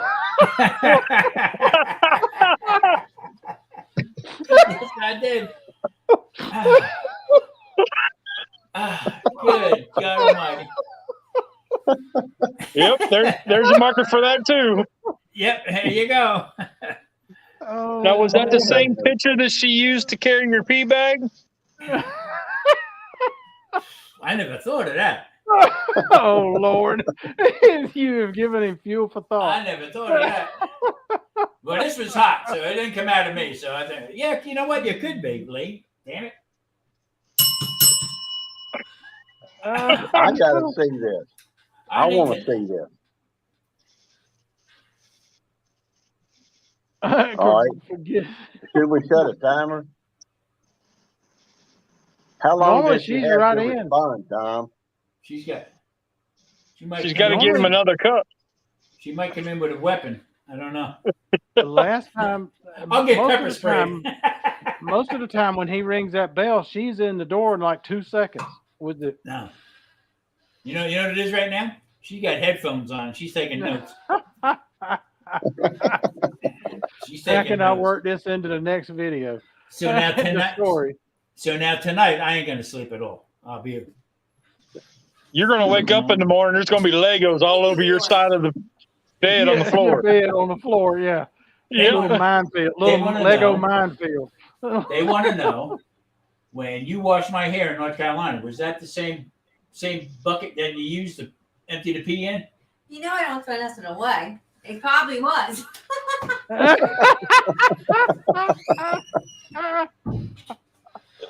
You think it's easy, huh? Well, yeah, it's a multi-purpose bag. Hey, Well, Tom. growing up, we used to have one of them great big ceramic coated pans. It was the same pan that Grandma made biscuits in, the same pan that you threw up in, the same pan. You know what I'm talking about? Yeah. Yeah. Oh my. Oh Lord. Hey, Tom. Well, Tom, Yeah. do me a favor. Next time you have a live stream, have her come on and put a one of those headbands on and put a knife in her mouth. My wife's in town. She'll use it. Oh, that would be funny. But the funny thing is, we're at the end of the trail. I mean, as far as our age and stuff like that, and it's this the stuff that we get along with. Back in the restaurant, me and Marie went to high school together, and we were both married before. our families knew each other, the whole 9 yards. But when I had the restaurant, Marie came and Marie was a waitress. Okay. So Marie. So you were fooling around with the help. Oh yeah, without a doubt. Without a doubt. So you going to HR. yeah, I was HR. So one night, quality control, right? Yeah, one night, some. Now we had, when you walked in the door, we had a big lobster tank. It had like 250 pounds of lobster in it. Okay, so people would come in and say, "Oh, I want that one. I want that one." Well, it was a table of 8, a bunch of old people, and one lady turns around and says to Marie. Marie was the waitress. She said, "This lobster's not fresh." So Marie says, "Man, they came from the tank right there. They're swimming in the tank. They came in today. I mean." She said, "I'm sorry. I know lobster and it's not fresh." So my brother, she tells my brother. So she said, "Don't tell him in the back, meaning me. Don't tell that nut in the back." All right. She tells my brother. So my brother goes over to the lobster tank, opens up the lobster tank, takes out a lobster, and goes over to the table and says to Marie, "Which one?" And he points to the lady. My brother drops the lobster on the table, and the lobster's going nuts. Okay. So he says to her, "That lobster is fresh. All our lobsters are fresh and this and that." So he says to Marie, "Take hers off the bill and she gets nothing." Almost like the soup Nazi. Right? I like it. So the lady's sitting there. Everybody else is eating. Very quiet they got. So next thing you know, the woman calls over Marie. And Marie says to her, she says, "I'm sorry. I didn't mean to cause any problems." And Marie says to her, "Aren't you glad you didn't have the prime rib? He would have walked a cow in from the back."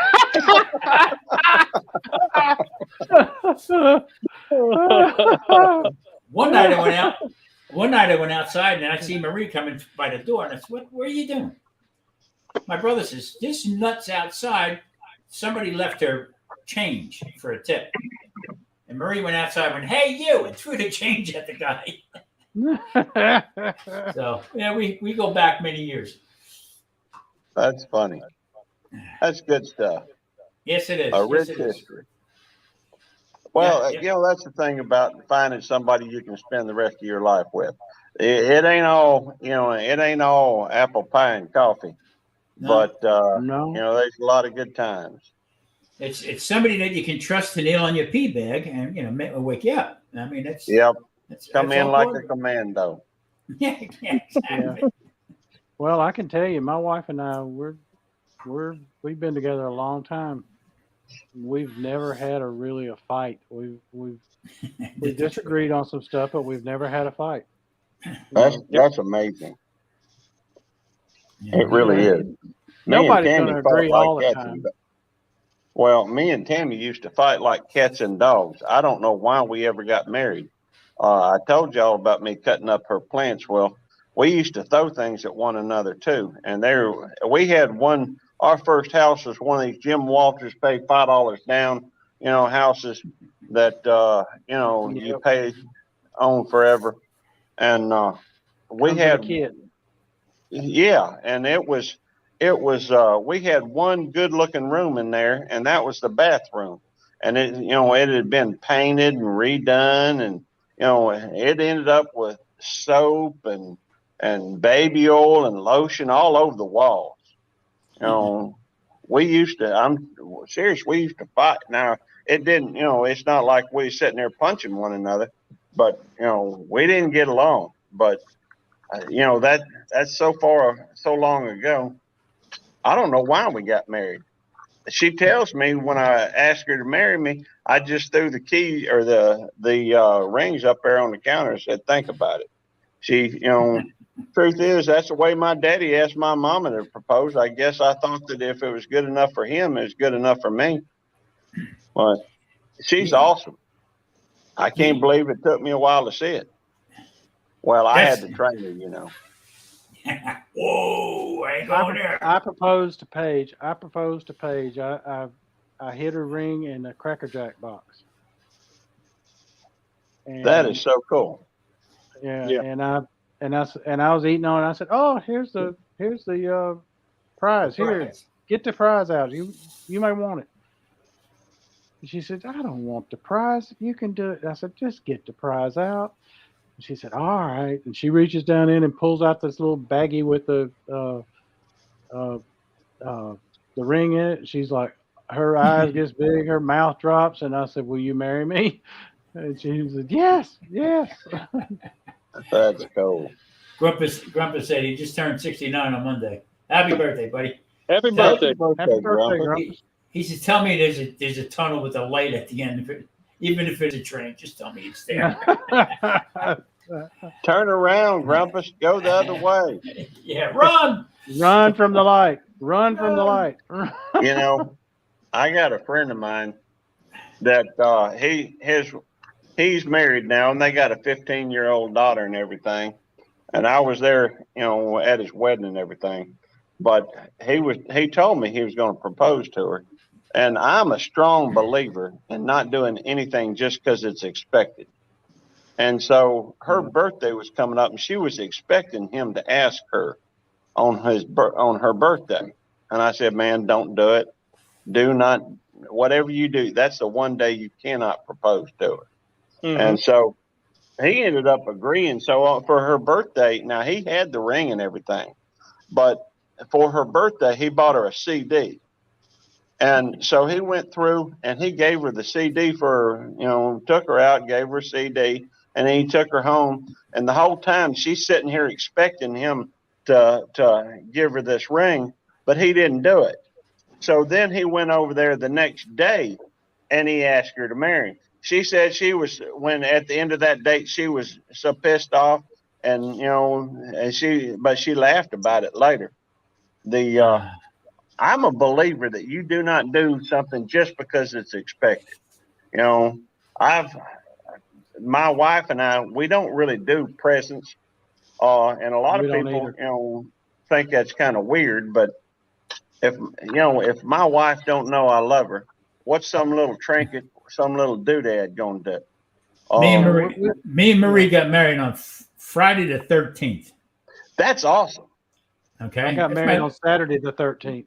That's my lucky number. Okay, 13. Anyway, all right, we got married in the town, the town hall by the mayor. All right, and at the ceremony, get all done with the ceremony. Marie reaches over to me and shakes hands with me. What are you doing? Shaking hands. Just entered into a contract here or what? The whole bit.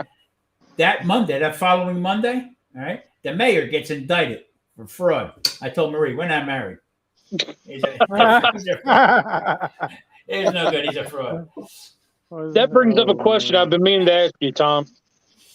What's the deal with the limited number of Elvis impersonators giving weddings?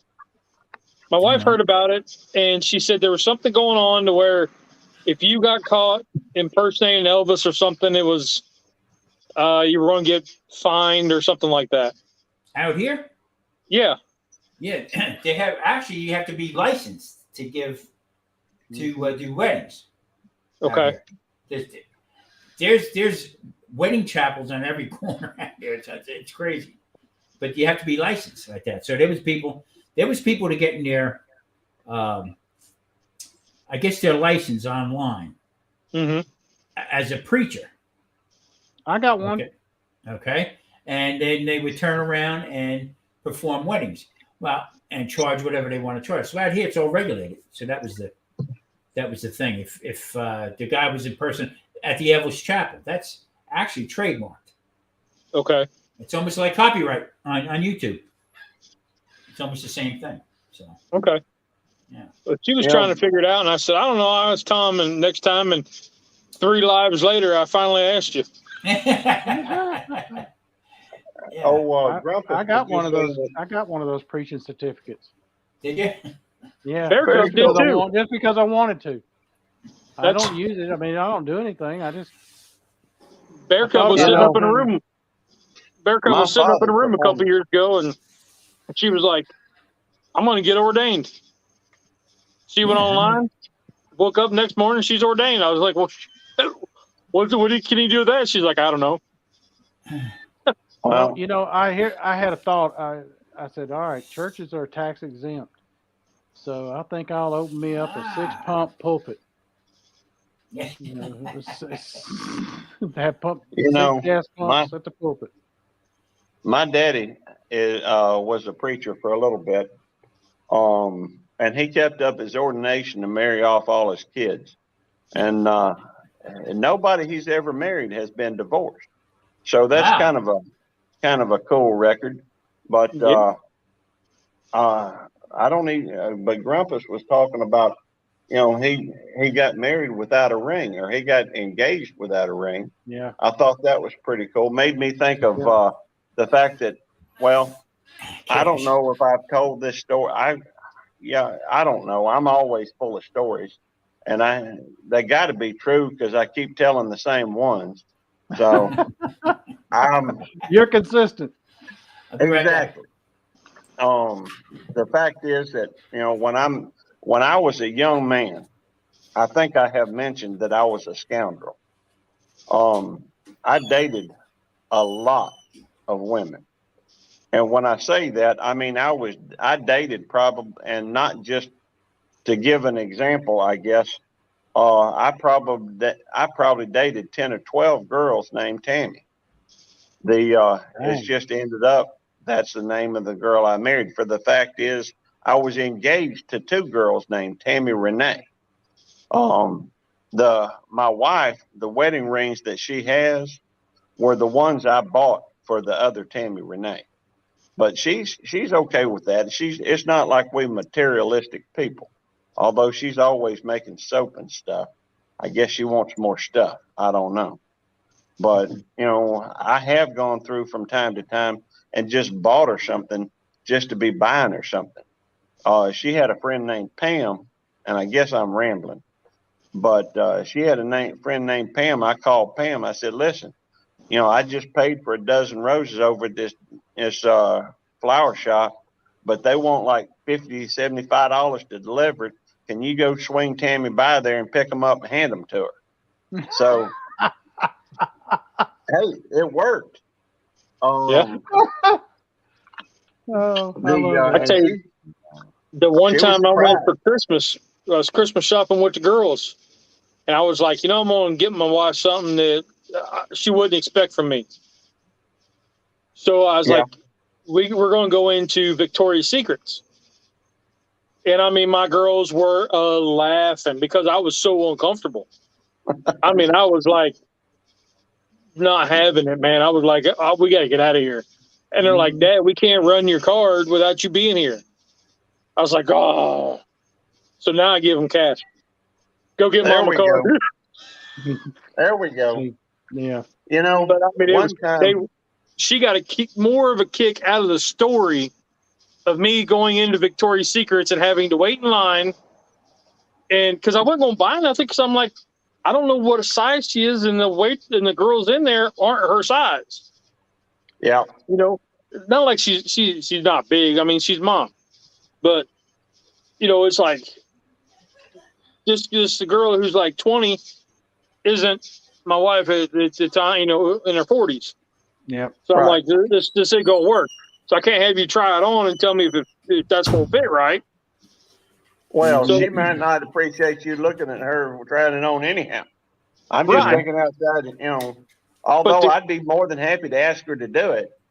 But my girls were laughing so hard, they were in tears. And then when they were retelling Mom the story, she was like, "Oh my gosh!" And they were laughing so hard they were in tears again. That's hilarious. And I was still uncomfortable hearing the story. The things we do for our women. Phew. Well, Yeah. Gary, my wife and I are the same way. We don't really give presents to each other. Now, we will buy something for each other periodically, but it's not like it's usually a spur of the moment thing where we Right. just see something and it's, oh, I'm going to buy this for her because I like it, and I'll give it to her. But that's the way it ought to be. Yeah. We're neither one of us are materialistic at all. We're both down to earth and we're both frugal, even though my family calls me a cheapskate. I say, no, I'm frugal. I'm not a Frugal's cheap French. guy. Frugal's Yeah. French for cheap. Do you want to throw a $5 word on them? Yeah, I go tell you ahead, what, lay it on. I got a $5 word you can use next time they call you a cheapskate. Okay. You tell them I'm parsimonious. I like that. I like that. Parsimonious is a $5 word that just means that somebody who's unwilling to spend money, they can be frugal, or it could be even described as a cheapskate, but it's a $5 word. Then they thinking you all educated and everything. Hey, Well, hey, I'll stretch a penny until it's copper wire. There we go. we turn around, and I mean, we don't buy each other stuff. I mean, it's pointless. You know what I'm saying? Yeah. The amount of time we've been together. But what cracks me up is like getting close to my birthday or whatever. This past year, I ordered something. I think it was a camera. I think I got. All right, so Amazon guy come knocking on the door, gave Marie the box. Okay, and she turns around, look at me, hand me the box. She went, "Happy birthday, hon." Yep. There you go. Oh man. So the one time my wife and I said we weren't going to do. Everybody's done it. We're not going to buy gifts this year for each other. Well, when you don't have a gift to open on Christmas morning, the kids are like, "Dad, what happened? Why didn't you get anything?" That's kind of a shitty feeling. So I started getting one for myself. 1 year was a dartboard, another year it was a cooker or something, but it's small stuff. Yeah. And so my wife's like, "Well, what do you plan on getting for yourself? That way I know not to get you. And that way I know whether to get something better or worse." There we go. See, like my wife's last birthday, we were down at Dolphin Island down in near Gulf Shores, Alabama. And I took everything I needed to do to make her a cake. I made her a cake while we were on vacation for her birthday.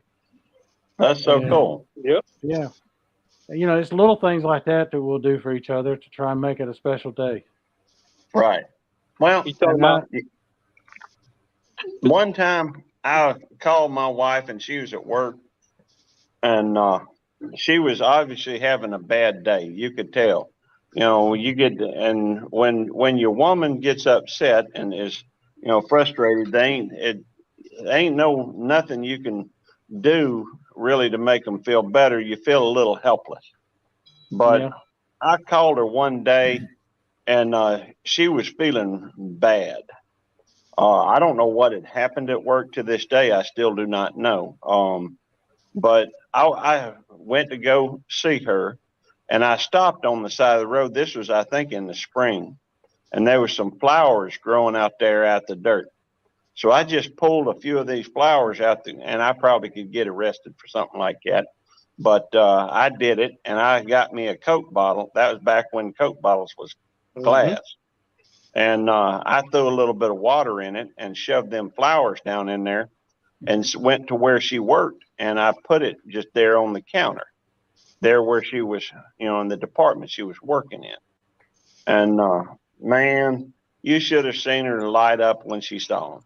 I mean, I went and hid just so I could see the expression on her face, and there was nothing that felt better than that.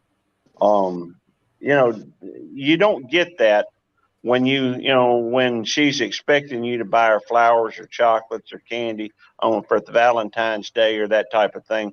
You do things like that to show the person that you love that you care about them.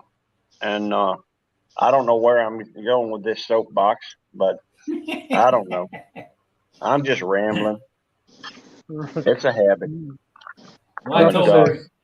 Grandpa says Monday, Yeah, he asked his wife, he said, "You want to make me a cake, or do I need to make my own cake, or are you going to burn one for me?" Oh, boy. But go ahead. But I have, what was it? Right after a year after we went on keto, her birthday right after, her birthday's in March, and they had a keto bakery had opened up in Sandy Springs here, and and they had all keto products and low carb, and it would tell you all the net carbs, all the total carbs, the whole 9 yards when you'd buy it. Well, because she was diabetic from the time she was 6, she really hadn't had a bakery made cake that was diabetic friendly. You know, and I said, and I had made her cakes up until that point that worked, and I said, you know what, it was expensive, but I bought this cake for her that came from a bakery because she had never had one for her birthday that was diabetic friendly. Mhm. And I made sure that I was able to do that for her. Now the cake cost like $70 or something, but it was worth every penny of it. Oh yeah. You know, when you're dealing with somebody you love, you know, money ain't necessarily that important. I mean, you don't want to go into the, you know, mortgage your future, but No, you know, there's nothing that can replace the feeling of making your spouse happy. right. The fact Thanks, is Uncle. that her birthday, Tammy's birthday, was just, you know, a couple weeks ago. And I went through and I made her a video, and it was just a I corny saw it. That video. was beautiful. It was beautiful, man. It was beautiful. It was a thing of beauty. Well, I I'm loved glad it. you liked it. It brought her to tears, and of course, it made me cry just because she was crying. Yeah. I'll admit it, you know, but she was, and I gave her the option of whether or not I put it on the YouTube or not. Because when I told her I was going to make it, well, the day before, she said something to me about, I guess you forgot my birthday's tomorrow. I said, no, darling, I've been thinking about it for weeks, you know, because I was planning on doing a video for her. It's something that she can watch whenever she wants, and it's there. If she's feeling bad, hopefully she can watch it and feel better. Hmm. Um, but I showed it to her.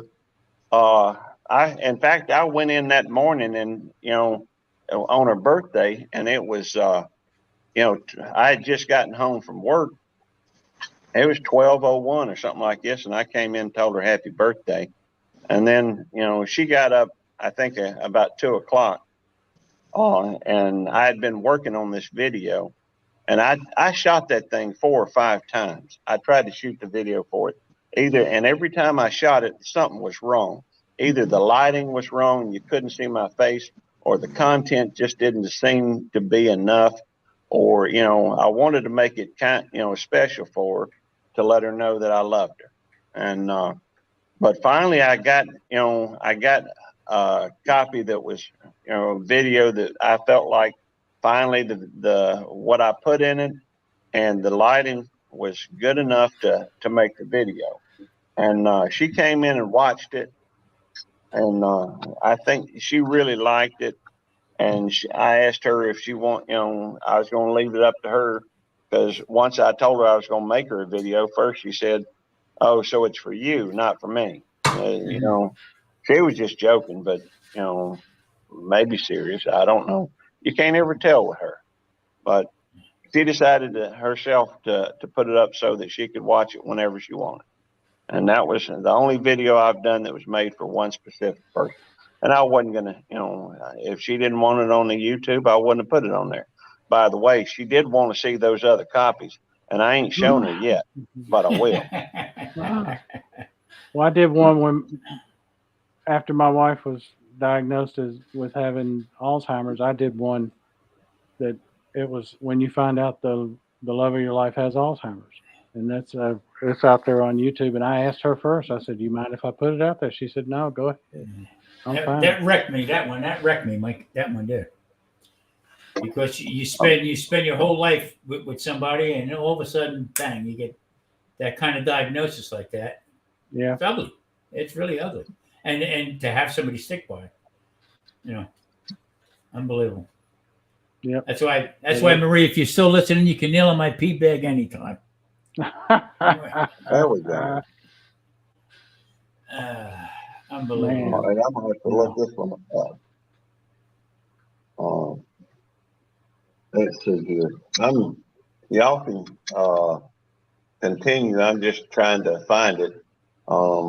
When an hour here, why? There we go.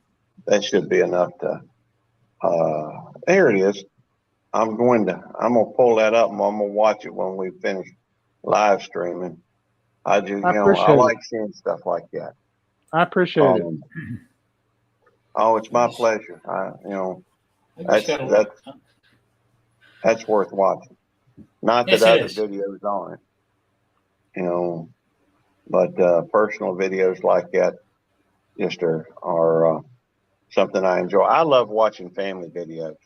I like watching, Well, I do too. folks that, stuff with their family. That's why this guy right down here, okay, Mhm. when I first started Yep. watching, Yeah. right, because it's family oriented. He's got his daughters with him. Everybody's involved in it, and that touched me to the point where I guess you know what, that's what it's all about. Not Yeah. about him, not about anything. It's about everybody in their family. Hey, speaking of which, she just got home from work. Oh, there you go. A long day, huh? Uh-huh. Yeah. A long day. That's why I love it when Paige comes on the videos with me, because it makes my day when she's willing to do that, because there's some days she's just not mentally prepared to do things like that. It's Yeah, because hey. you have the up days and the down days, and most of hers are up these days and not down. But so I love it when it's that way instead of being the other way. So it's always a good day when she can come on the videos with me and be a part of it. Yeah, I mean, like I said, there's nothing wrong with Marie. Nothing. Okay, she did not have to do keto. She could tell me to kiss my ass, all that stuff. But she's right there with me, and that's part of it, right? I mean, she don't need to be on it, but you hear what my wife says about half the keto shit we make. Lee, I got to tell you what. Me and Marie were sitting on the couch one morning. We were watching. She said, "Well, what are you going to make today?" And you said, "Sausage and biscuits." I thought Marie was going to spit a coffee out, and your wife went, "Again?" But I mean, that's what it's all about. I mean, and she hated every one of them. You made a gravy one time that looked wonderful. I think it was you. I think it was you that made a sausage gravy one time that looked absolutely fantastic. We did 4 different biscuits and gravy. They were all different. Okay. And she hated every one of them. Oh, and there was one gravy I liked and one biscuit that I kind of liked. But I tried it, in a lot of my videos, that's the first time I've made a lot of that stuff. It's like, let's just try this and see what happens. She's like, yeah, no, don't do that again. What's cool about the whole thing is that we try something different. I mean, I have my recipe book that I have stuff in there that, I mean, if I ate, I would probably be in a coma, getting insulin pumped into me. But I try to kick on certain things like that, and that's the fun part about it. Now, like I said, Marie made all our homemade, manigot shells and spaghetti shells and stuff like that from scratch. That's the way her family did things. So when I said I'm going to make the manigot with the egg life wrap, she looked at me like, really? I said, oh, this is going to be ugly, because she might be standing behind me with the frying pan ready to kill me with that thing. But it turned out. But that's part of learning. I like taking the bag of coleslaw mix, just the cabbage, and I'll fry that up with some bacon grease, add in some sort of meat, and that's my dinner. Yeah. And the wife will come out and she'll say, "What's for dinner?" And I'll say it's egg roll in a bowl or whatever. She's like, "Shit, I guess I'm ordering pizza." She's like, I hate that stuff. And I was like, it's okay, it's good, it's cheap, and it fills you up. There's nothing in it. And she's like, yep, nope, I'm ordering something else. I thought I did put his link up. Hey, guys, I'm sorry. I've told Devil Dog I was going to join his thing tonight, and he's on. I've enjoyed chit-chatting with everybody.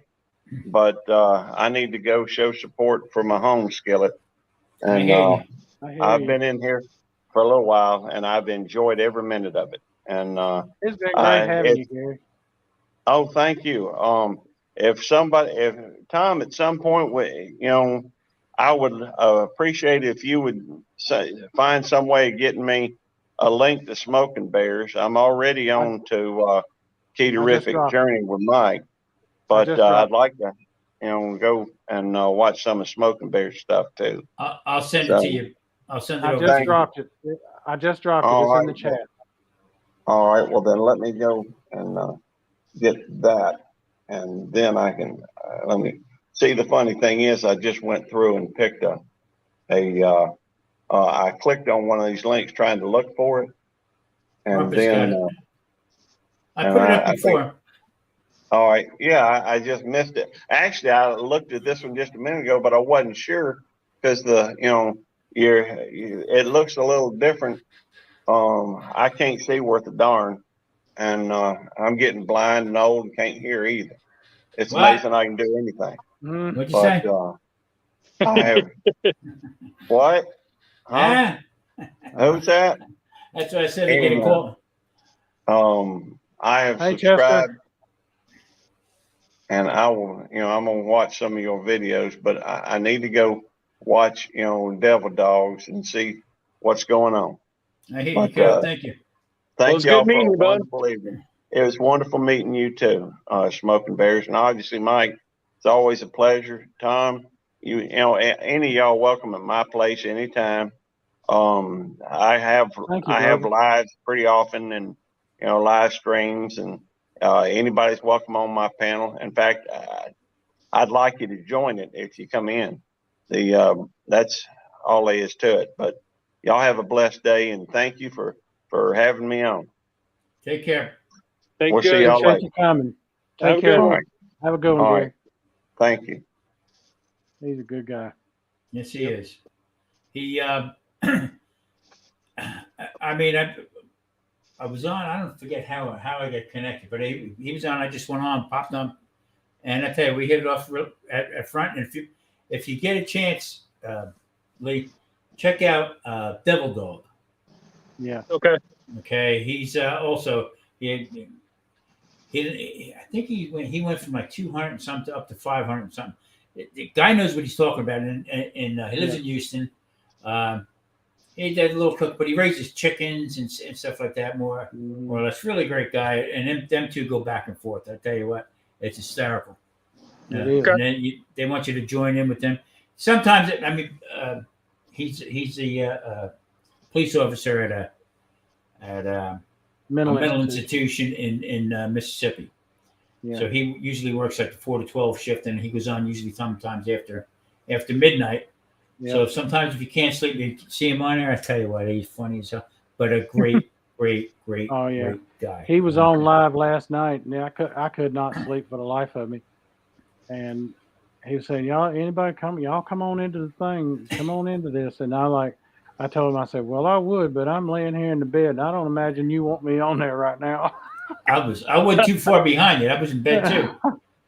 But I couldn't go to sleep for the life of me. I had laid there for a couple of hours and finally said, oh, heck with it. I pulled the phone out and started looking at it. I started taking melatonin. That's what I use. That's How much melatonin do you take? About, 9 milligrams? I take 10. I take 20. Oh, wow. I can't sleep. With the scan anxiety this week, it was really bad. You get that scan anxiety, and that shit's real, and it makes it so you can't sleep, you don't want to do anything. I'll wake up in the middle after I take melatonin. Okay, 20. That's what the doctor told me to take. And he said, you know what? He says, if you have a problem, you wake up after you take it, you sleep for a couple hours, take 5 more to go back out again. Now, the other night, I tell you, that's 25. I said, that's a lot. Mm-hmm. Well, I did take it. And Marie's saying to me, it's 9 o'clock. Better get up. I've done it where I've taken it, and it had the adverse effect, and it kept me awake. 3:00 in the afternoon. I'm sitting trying to do something on or the best thing is editing. And I'm like this. Yeah. Horrible. It's horrible. I mean, you know what? This is getting old shit. Well, I tell you what, it's not made for sissies. That's for sure. Not made for sissies. You know what else I like? I'm finding that out. You know what else I like? I like that when you did at Cherokee, when you went to Cherokee and stuff like that. Well, you hit the nail on the head. You hit the nail on the head with your wife and everything like that. Rediscovering the love of your life. I mean, that hit me. That hit me big time. Yep. You know, I kind of talked about it Sunday. You know, my oldest daughter, when I met my wife and her, she wasn't even 2 yet. And I've raised her like my own ever since. And we never dated. It was, hey, we kind of stopped, had a few beers, talked a little bit on the phone. Next thing you know, I'm moving in. You know, it was like really quick. And a couple years later, we got married. We went through the adoption process. We had 2 kids, and we've never looked back. And I was raised kind of like, the family needs something, you got to work to get it. If you're putting in 60, 80 hours, oh, well, as long as the house is covered. Well, I was doing that and missed out on a lot of what the kids needed, you know, as a dad growing up. And I was drinking real heavy too, so that made it really rough. Yeah. And 2014, kind of things come to a head on 4th of July, actually. And it was either the house or the kids are in the house or beer. And that started that journey. And so it took her 9 months to come around to, I was on the sober train. I mean, it took a long time. And so now we're finding we got one off doing her own thing, you know, and we got one getting ready to go to college. The other one doesn't, you know, she's a little too cool for us right now. So we can go out to eat and that was probably the first date that we've been on ever. Wow. Like just her and I, not worried about money. I mean, we had 2 $20 bills and we were living it up. Just walking around the casino, just hanging out. Yeah. We went bowling and there went most of our money. But I mean, we had fun. And that's something that we haven't done. Like, we don't even go to the movies. Yeah. So that was like, I mean, it was seriously like 2 kids with $40. Me and Marie, we laugh constantly. There's always something going on. Okay. I got to tell you, sometimes I could scream top of my lungs with some of the crap she does, whatever. Okay. But it's all good. I mean, it's nothing. For instance, I'm doing a video. I got through this whole video without stopping the camera one time. I mean, it was a flow. I was just talking. I'm going to cut this now and do this right over here. I mean, it was like a well-rehearsed oiled machine. It was going good. She was up at the pool. I had the door locked, and I had the camera over, and I'm starting to do the finished product, everything like that. And she's banging on the door. Open the door! Yep. I need you to open the door. Let's go. And then she put the key in. She's opening the door, and I'm holding the door, and I'm trying to finish this. And it looked like a struggle. It looked like Bad Boys. You know, the cops? Bad Boy. She's trying to come in, and I'm pushing the door closed. But that's the nature. She had no idea what I was doing. Okay, so, I mean, for me to edit the video, so am I going to get mad over a video or that? No. I mean, you can't. I mean, it's just, just life keeps moving on. But the 2 of us together, it's like, Yep. It's like coffee and cream. I mean, that's the way it works. Yep. Same with us. And my wife is my best friend. Yeah, exactly. There you go. And we're like today when they were talking about the heart or the fluid around the heart, her dad had congestive heart failure. And I mean, it was a long process, really long process. And I knew that was the first thing she was thinking of. Yeah. Was, oh shit, here we go. And, Mm-hmm.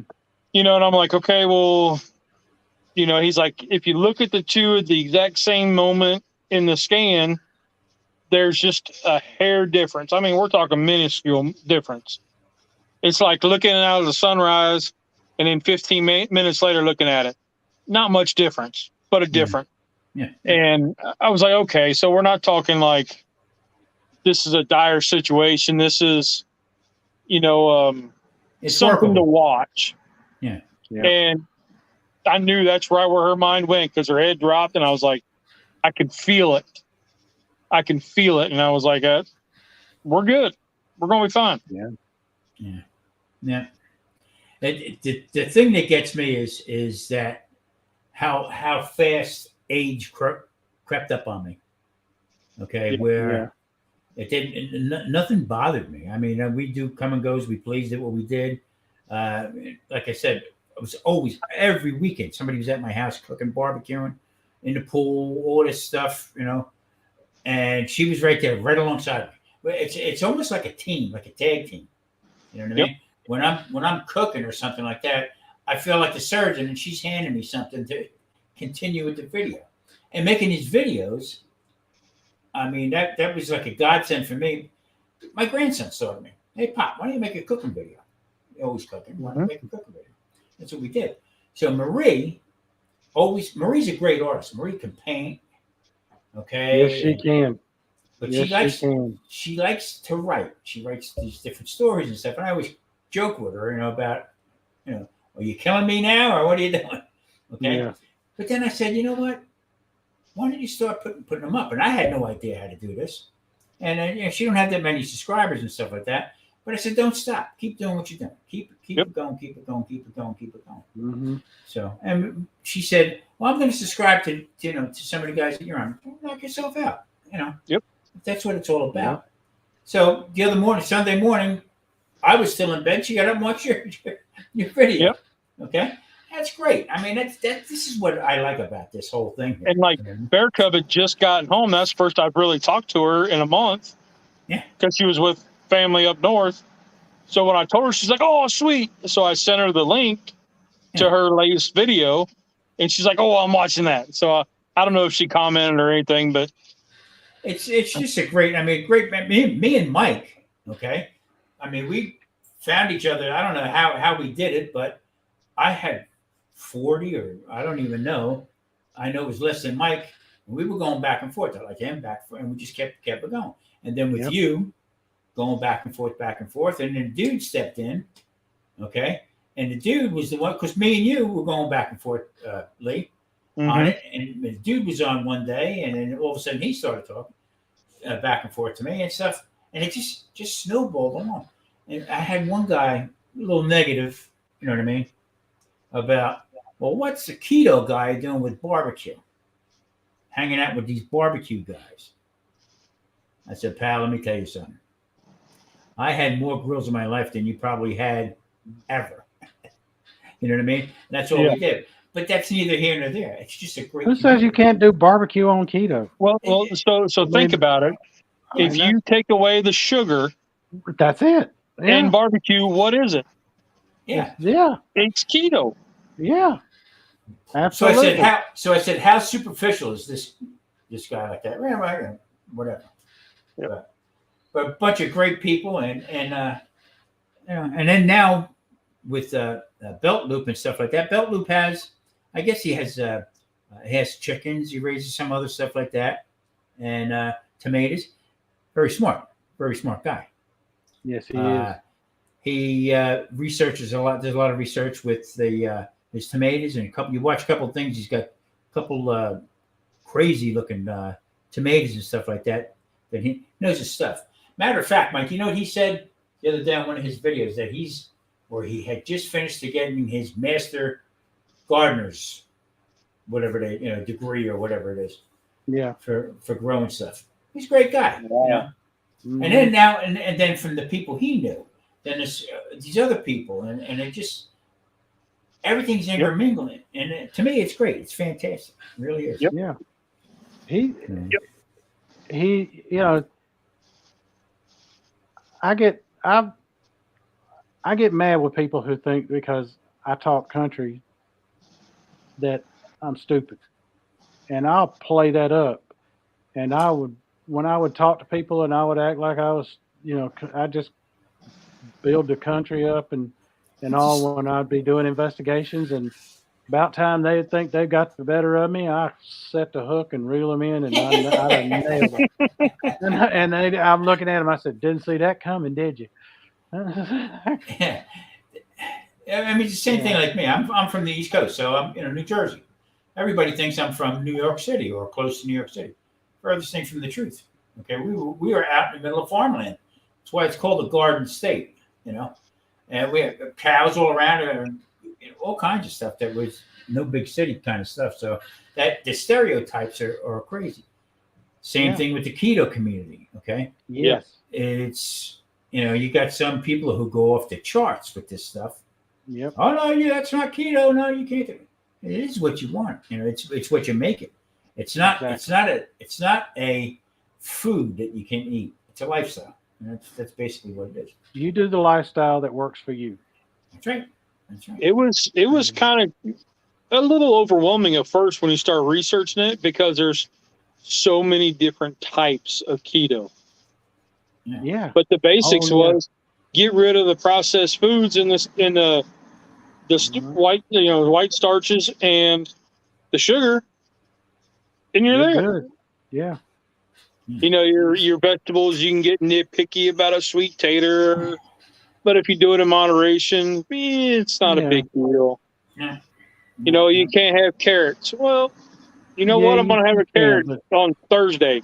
It's not going to kill me. right. Yeah. I mean, Unless I was sitting out in the middle of the road at noon wearing no shirt, then it could kill me. yeah. Yeah. Because Alan said he's from Connecticut. Yeah, he's from New England. Yeah. Yeah. My son lives up in Rhode Island when he's not down here and other places working. And his wife, my daughter-in-law, she's from Boston, and she comes down working. They're both in the same industry. They're in the TV. They do TV stuff. Okay. She's an executive producer, and he is a cameraman and / director of photography, center photography, all that stuff. Cool. Yeah, Good. Very good. Oh, Alan's daughter's in Rhode Island. I remember you telling me that, Alan. Yeah. Yeah. I mean, I in my early days, mid to early 20s, I used to be the Culligan man. I used to drive a tractor trailer, and I was in every lower state, all 48 states. And I tell you, no matter where you go, okay, it's all the same, different techniques, just like with barbecue. Texas. I lived in Texas for a couple of years. Texas barbecue versus St. Louis versus North Carolina. The Carolina stuff. You go throughout the country, different types, different ways, but everybody's the same thing. Music and food. That's what brings people together. You put that together, and you got everybody. Just like this stuff right here. We talk about food. We laugh. We joke around. Nobody's thin-skinned about it. We break chops back and forth. And I think it's great. I mean, I just with Alan's channel, what I love watching it when he puts the Filipino cooking in, because his wife is Filipino, and he throws that in there as to part of and does the keto stuff with that. And I'm like, this is really cool. I love this. Yeah. His daughter, she went to URI, University of Rhode Island, and then stayed in the area. You guys ever watch the guy? He's an Indian fella, and Headbanger's Kitchen. Yeah, he's good. I started watching him one day, and I got to watching him. It was before I even tried keto, and I was watching him because I liked his accent, and he was in there, heavy metal, and I was like, hell yeah. Yep. And then I started like, man, he just put out a book about a year ago. Mm-hmm.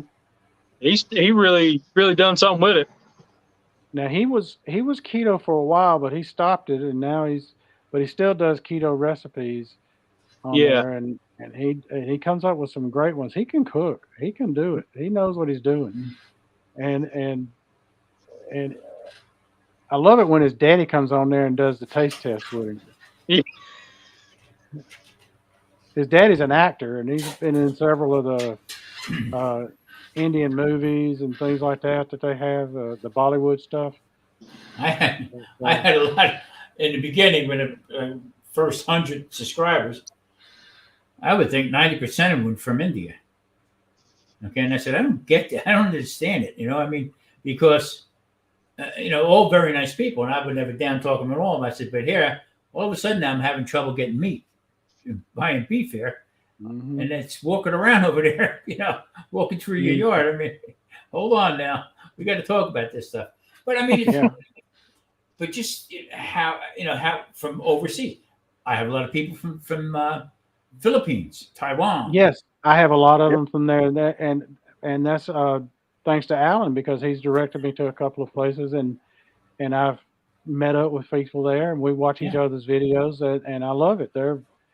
And I got to tell you now, those the folks there, when they say stay connected, they mean it. Oh yeah, they will stay connected. They will be loyal to your channel. They will come and they will watch. It's kind of funny because throughout the years, me cooking and stuff, I enjoyed Chinese food, Oriental food, okay, and for keto, it's deadly. It's not good for the starches and for the sugars and the carbs and stuff in it like that. But I started working on it a little bit, and you don't need all that stuff. Mm-hmm. You don't need the the thickeners and all that crazy stuff.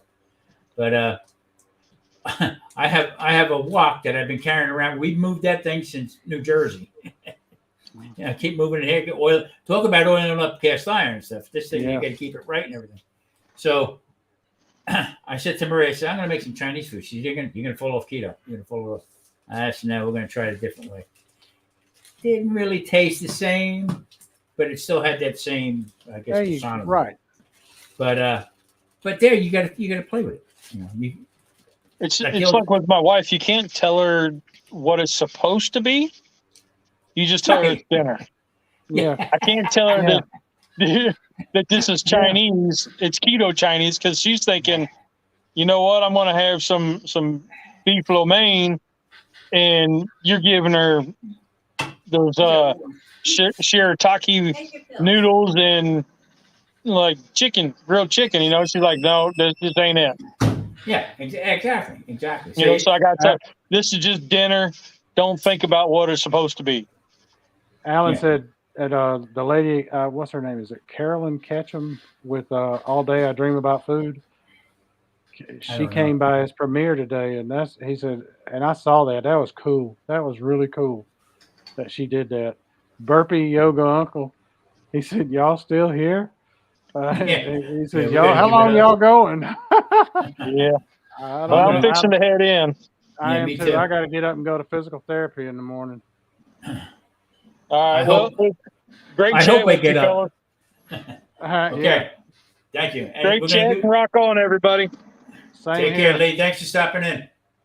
Thanks for having me. It's been fun. Thank you. I want to get that town cooking in here too. Yeah. We got to get him in, and he's got some story. Think about it. His story and mine. I got to take my pills. Hold on. Alan, I want you to come up in here too. Mm-hmm. Oh, excuse me. I had to take some of my last of my medications. 3 of them. Alan's leaving. Well, Mike, it was good. Yeah, it was. I've enjoyed the heck out of this. This was fun. What'd you have as far as incoming? You mean viewers? Yeah. What was the highest? I think I saw 12 at one point. It'll pick up. It'll get going. We had a lot of good people come in, stop in. Yeah. People came and go. We had a lot of them. That was the most at one time. But I'm sure if you look in the comments, overall, there's way more than 12 that were here. Yeah. And tonight's a lot busy of people night. had lives. A lot of people had lives. Yeah. Had lives in there. All right, partner. Take care, Thomas. Take care, sir. Thank you. It's been a blast. Thank Yes, sir. everybody. All of y'all in the chat. I appreciate it. Good I night. appreciate you hanging in there, Burpee Yoga Uncle. You the man. You are truly the man. Alan, take care of yourself. Bye. Yep. Bye-bye.